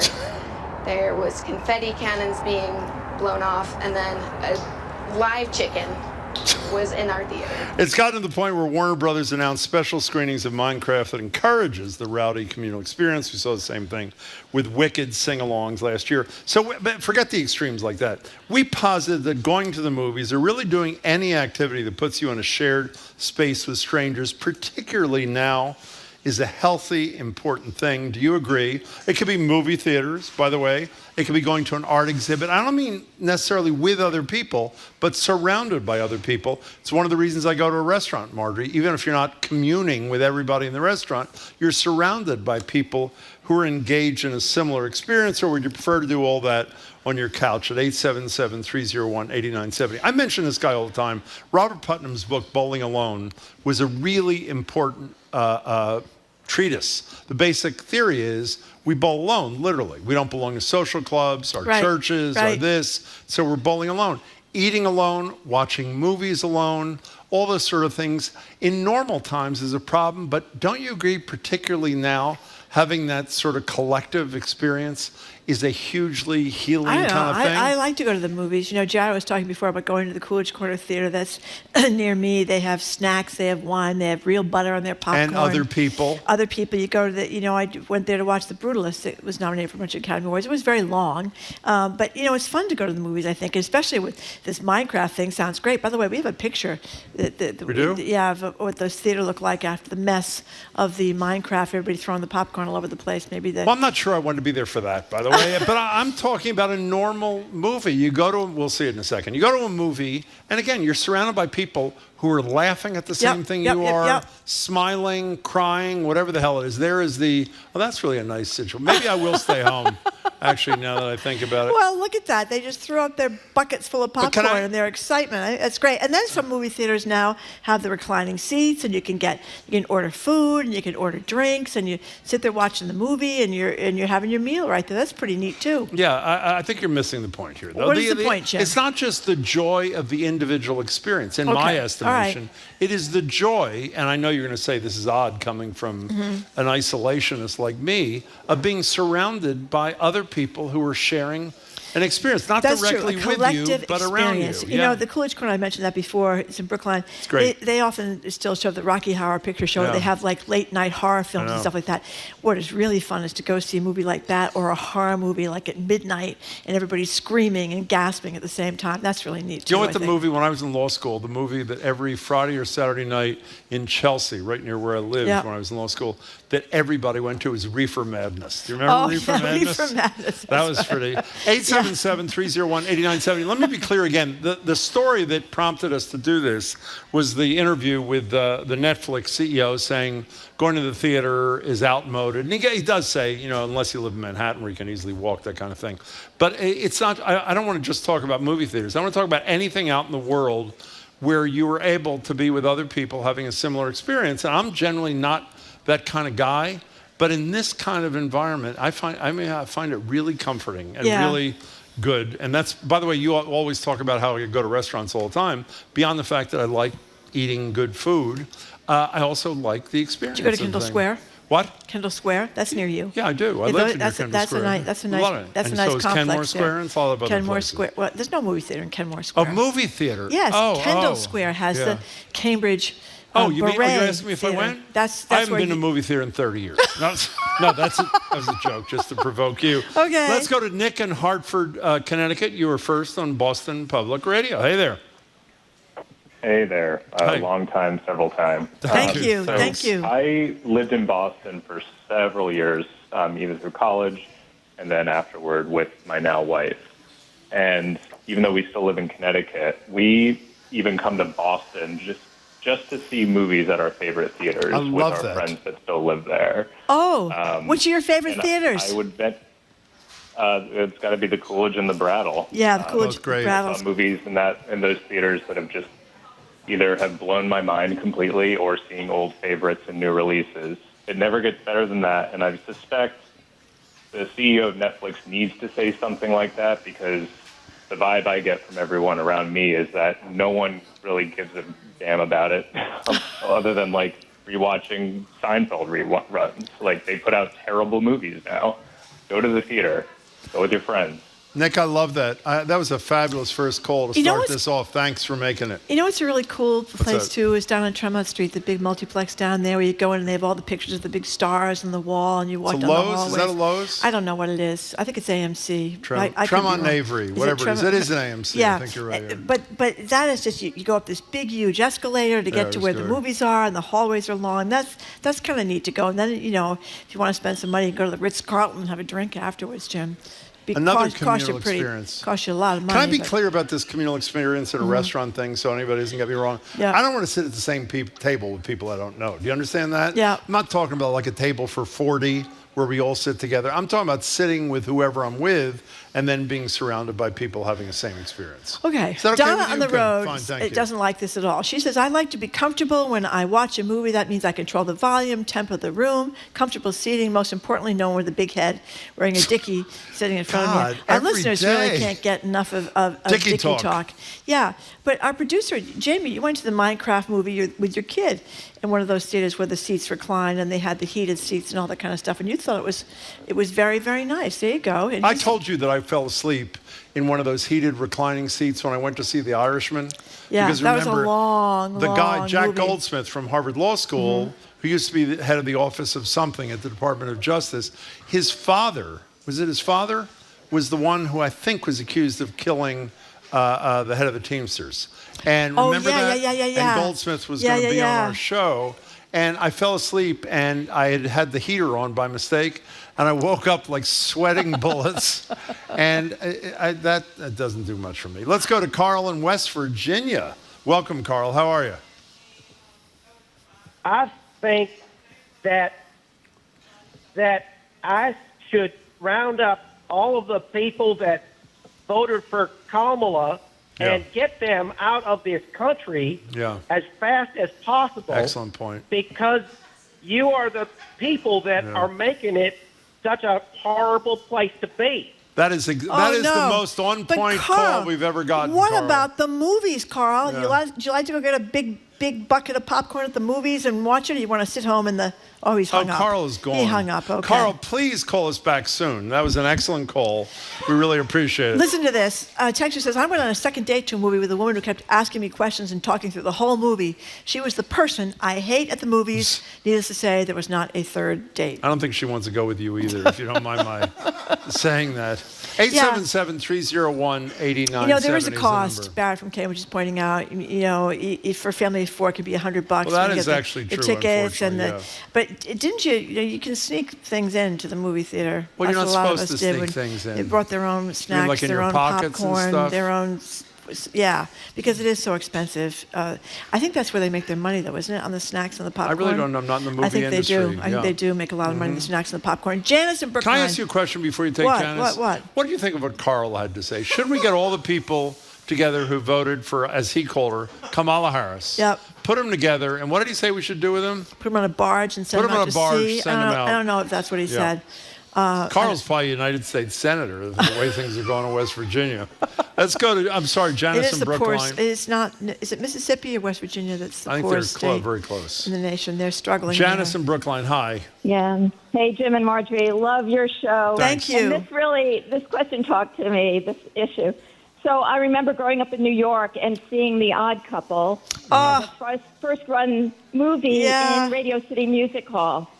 And I remember that there's a moment when Walter Matthau's character is reading a note from Felix Unger, Jack Lemmon's character, and he goes, "Out of cornflakes, F you." And there was dead silence, and then a minute later, suddenly everybody just erupted, roaring in laughter. That's great. As it sank in what he was saying. And it was just one of those experiences that has just stayed with me, and it was a wonderful communal experience of being there. I love that. I love that stayed with you, Janice. That's an excellent story. Well, any kind of shocking. What was that Peel movie, Get Out? That was a great movie to see in the movie theater because that was another thriller and had a lot of great scenes where everybody was going, oh! Or everybody, the reaction at once, or in a very funny scene where everybody's laughing at once. Yeah. I mean, I really love that. Or when Glenn Close came flying out of the bathtub in that movie that changed the adultery perspective of millions of men in America. Fatal Attraction. Thank you, John. Thank you, John. Yeah, I mean, that, when she came, remember that scene? Yeah, we thought she was dead and she wasn't. You know, it was a really scary thing that a lot of my friends watched together, which was really made it a good community. Remember the inauguration back in January? That was really terrifying. Yeah. We were with people that all went, when he said certain things, and it was really, And then, great. of course, people that went to the Bob Dylan movie were all singing along with all the songs in the movie. That was I'm not kind so of a bad crazy moment about. because Timothy Chalamet did a pretty good job singing, but you don't want to hear people that are off key trying to sing along. But that was a communal experience. Well, you know, in fairness, because I don't want to be extreme, it is true what that person said about his date. While I am advocating for people to go to a restaurant, go to a movie, go to a museum, you don't want to be constantly interrupted by people who are being disrespectful. Would you agree with that? You do not want to be constantly interrupted by people that are looking at their phone all the time. Thank you. Movie theaters are gross, said a texter. The last time I went to the fancy reclining seat theater, it smelled like pee. Yeah, it usually does smell like pee. It does not. not. No, I'm kidding. It doesn't smell I never experienced that. They seem to be pretty nice when I've gone. Yeah. Okay. Well, I mean, the answer to that texter is don't pee in your seat, and then you won't have to worry about it smelling like pee. Let's go to Linda in Manchester, New Hampshire. Linda, welcome to the show. How are you? I'm doing great. How are you this great sunny day? We're quite well. Thanks for asking. Okay. Now, I'm a local actor. Oh, great. And I look at it as, I know it is coming to the movie theater, but I've waited long enough for it to come out. I could wait a little longer to see it come out in Netflix and be in my living room. Well, of course you can. But what kind of actor are you? What kind of things do you act in? Okay, Dexter, Julia, HBO. Wow. The Holdovers. Wow. Don't Look Up. Wait a second. You were in Don't Look Up? I'm going to be in the collaboration. I'm waiting for the collaboration to come out because in the collaboration, my hands rub Paul Bettany's feet. Whoa. Oh, my goodness. So you sign up when these movies... Do you sign up when these movies come to town and then you hope to get picked? Is that how it works? I go through a lot of the local casting agents. Yeah. I'm a SAG-AFTRA. Yeah. You are. Hey, but, Linda, I would bet that most of your fellow actors would not agree with you. I think they would like people to go and have the collective experience, don't you think? Rather than be in your underpants on the couch, watching the thing by clicker, and you get up in the middle and you go to the bathroom and you get a snack. I mean, it ruins the whole deal. Well, let me just tell you, I just worked on a film called The Trunk. Yeah. It's based in New Hampshire about a detective finding infants deceased and his way to look for it. Now, when we finished filming it, we all did get together to watch the screening and all that. Yeah. And actually now it's being seen by Somersworth by the Historical Society. Oh. Yeah. Well, Linda, we were thank glad you to for the meet call. you. Call us again. Good luck with your career. We really appreciate it. Now, here's John from Nantucket who says both are great experiences. We always go to the Tom Cruise movies in the theater. Mission Impossible. Well, action movies you got to see. That's what you have to go. Screen. Yeah, you got to go see those. The planes going back and forth and the big. Or you know what's even more wonderful is the surround sound. What's the ones that they have IMAX. IMAX theaters. I mean, those are just the best to go there and be practically 3/4 of the way surrounded by this screen. That is really the best. Anyway, let's go to Hannah in Salem. Hi. Oh, I didn't finish. Hannah, I didn't sit tight for a second. John from Nantucket. He likes to go to the action movies in the theater. Yeah. But for other movies, home is best. He said because the bathroom is cleaner and the wine is better and cheaper, and that's a good point too. Okay. Yeah. Okay, Hannah in Salem. Thanks for calling us. Nice to have you. Welcome. Hi, thanks. Good. This is my first time calling. Wow. I'm a long-time listener. We love that. Anyway, I live in downtown Salem, and it's really a few steps away from Salem Cinema. And I love to just run over there. Just throw a coat on and run away. Because I like the surround. I like the sound all around me. Yeah. And the big screen. I just feel as if I'm really in it.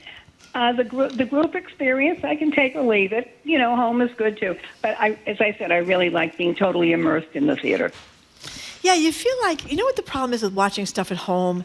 You kind of feel like you can stop it and come back later. I just said that. You can go throw in a bunch Which of laundry ruins the and come back continuity later. and the whole deal. Yeah. Plus, You're absolutely right. You're absolutely right. I turn it off. I make a cup of tea. I come back, Yeah. You find out what Trump has no, destroyed, and then you go back to the movie. Hey, Hannah, that was an excellent first call. Make another one soon. Okay, yeah. Thanks. By the way, an anonymous texter says, this gets about, what's the name of the guy from West Virginia, Carl? Yeah. Carl was an excellent caller. He was the one that said we should get all the Kamala Harris, pardon me, people and put them on a barge and ship them out to sea. He said, the anonymous texter says, how about this contest idea? Who would you take on the barge? We could call the barge the USS Kamala.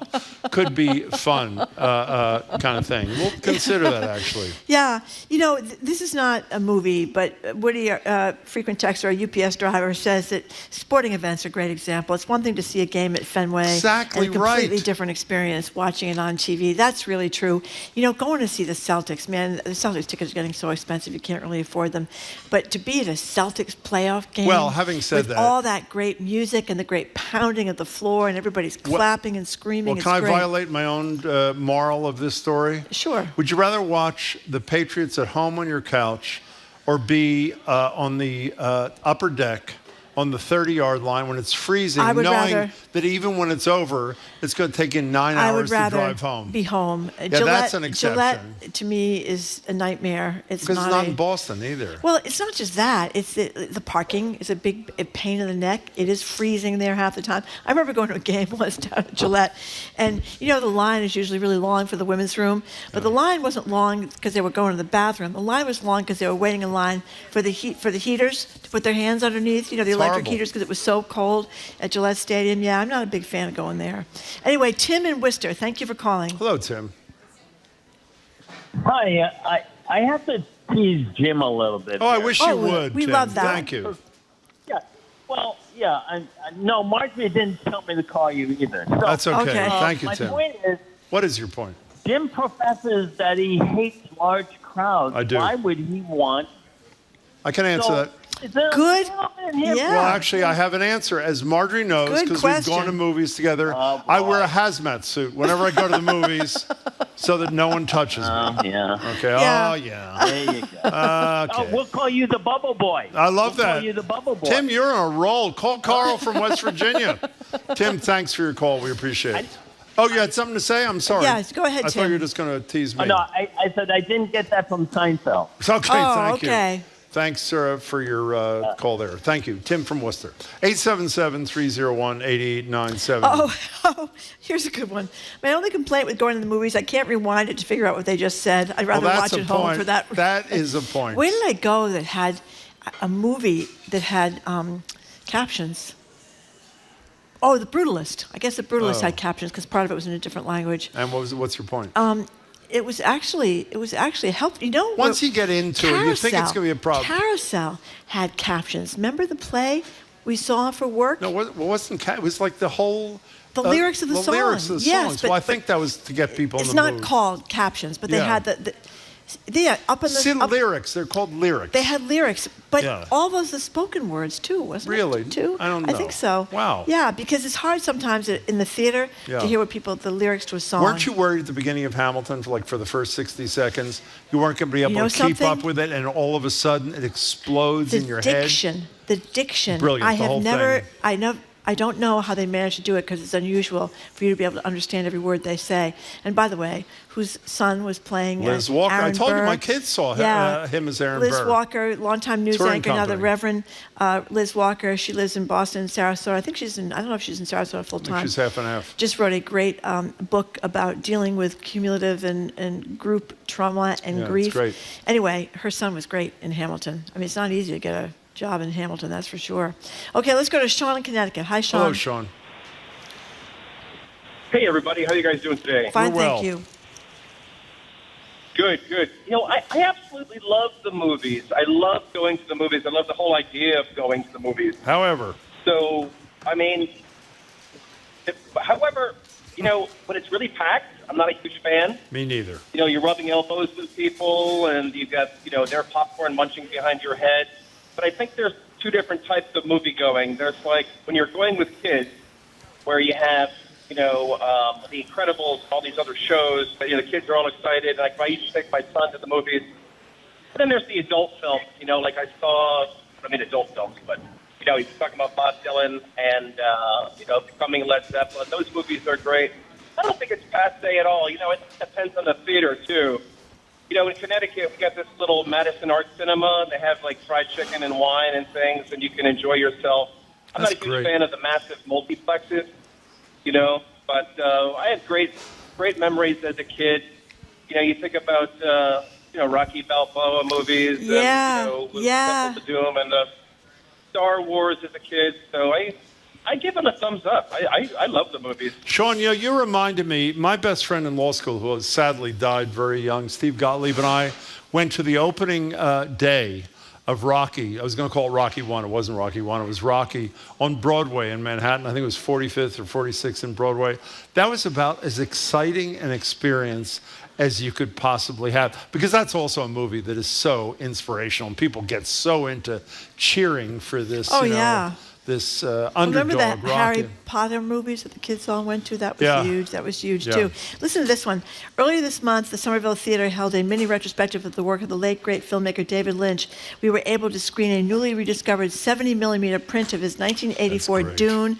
Amazing to watch this wild film with a crowd that loved his work, even though we weren't so sure about this film in particular. And there were cheers when Sting came on the screen, laughs and groans at certain moments. When it ended, the student next to me said to his friend, I don't think that was very good, but the experience was magical. Great. And then somebody else mentioned drive-in theaters. They have one down in Wellfleet where you go. There's one. And the Andelman Brothers. The Andelman Brothers. What town is that? Some M Milford town. Or Mendon. Mendon. I knew it was one of those M towns. Apparently, there's also an M town, Milford, New Hampshire, that has a drive-in. Wherever that is. And how much fun is that to go to the drive-in? Well, what the most fun is, you mentioned the Brattle and the Coolidge. Yep. There's the Somerville Theater. The Newton. There's the Regent in Arlington. West Newton, West whatever Newton the hell Theater. it is. Yeah, those are great theaters, old-fashioned theaters. So I assume that the answer to this one we know. If you have a choice in general between watching a movie on your underwear on your couch or being in the theater with other fans, well, actually, I'm not sure I do know the answer. What's your choice there, Jared Bone? Well, what do you think the answer is? I think the answer, theater, yeah. Yep, totally. Yeah. And when you were talking about the great experiences, I remember going to see Bridesmaid. Oh, that was so funny. How much fun was to see. We had not seen a movie that outrageous for so long. It was great to have all that laughter. Oh, everybody's laughing. That is a great feeling. That was a great movie. That was a riot. I don't know if it's coming out the front or the back. She was incredible. They were all incredible. Okay, what are you doing on the show thing? So we'll speak with writer and poet Kwame Alexander. Wow. He's part of the GBH Media Summit deal, too. He is, and he's part of PBS Kids as well with his new Acoustic Rooster series. Yeah. The Lieutenant Governor, Kim Driscoll, is here to talk about arts funding with all of the slashing of federal grants, of course, to arts and culture organizations. We'll talk about what the administration is doing, and we'll have two of the stars from Mean Girls on the show. show. The musical is coming to town. Wonderful. Oh, you got a great lineup today, Jared. Fun. It is. Jared, nice to see you. Thank you very much. I knew you'd like the theater.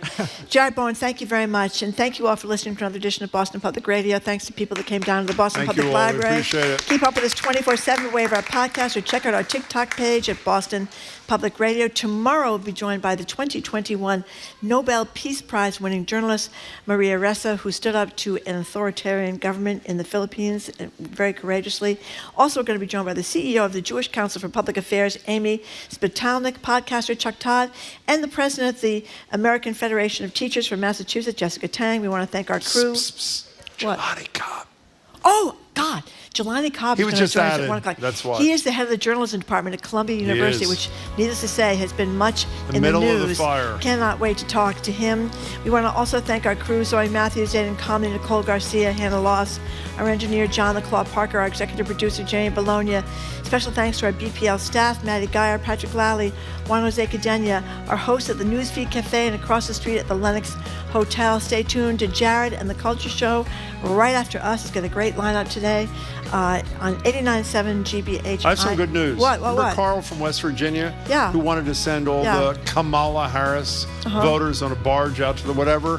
One of our anonymous texters said they'll make the brownies. So this could be a hell of an experience for all of you. Okay. Yourself. I'm Marjorie Egan. I'm Jim Browdy. Thanks again for tuning in today. Thank you Hope all. you can tune We in appreciate tomorrow and it. have a great afternoon.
symphonyforscience.org.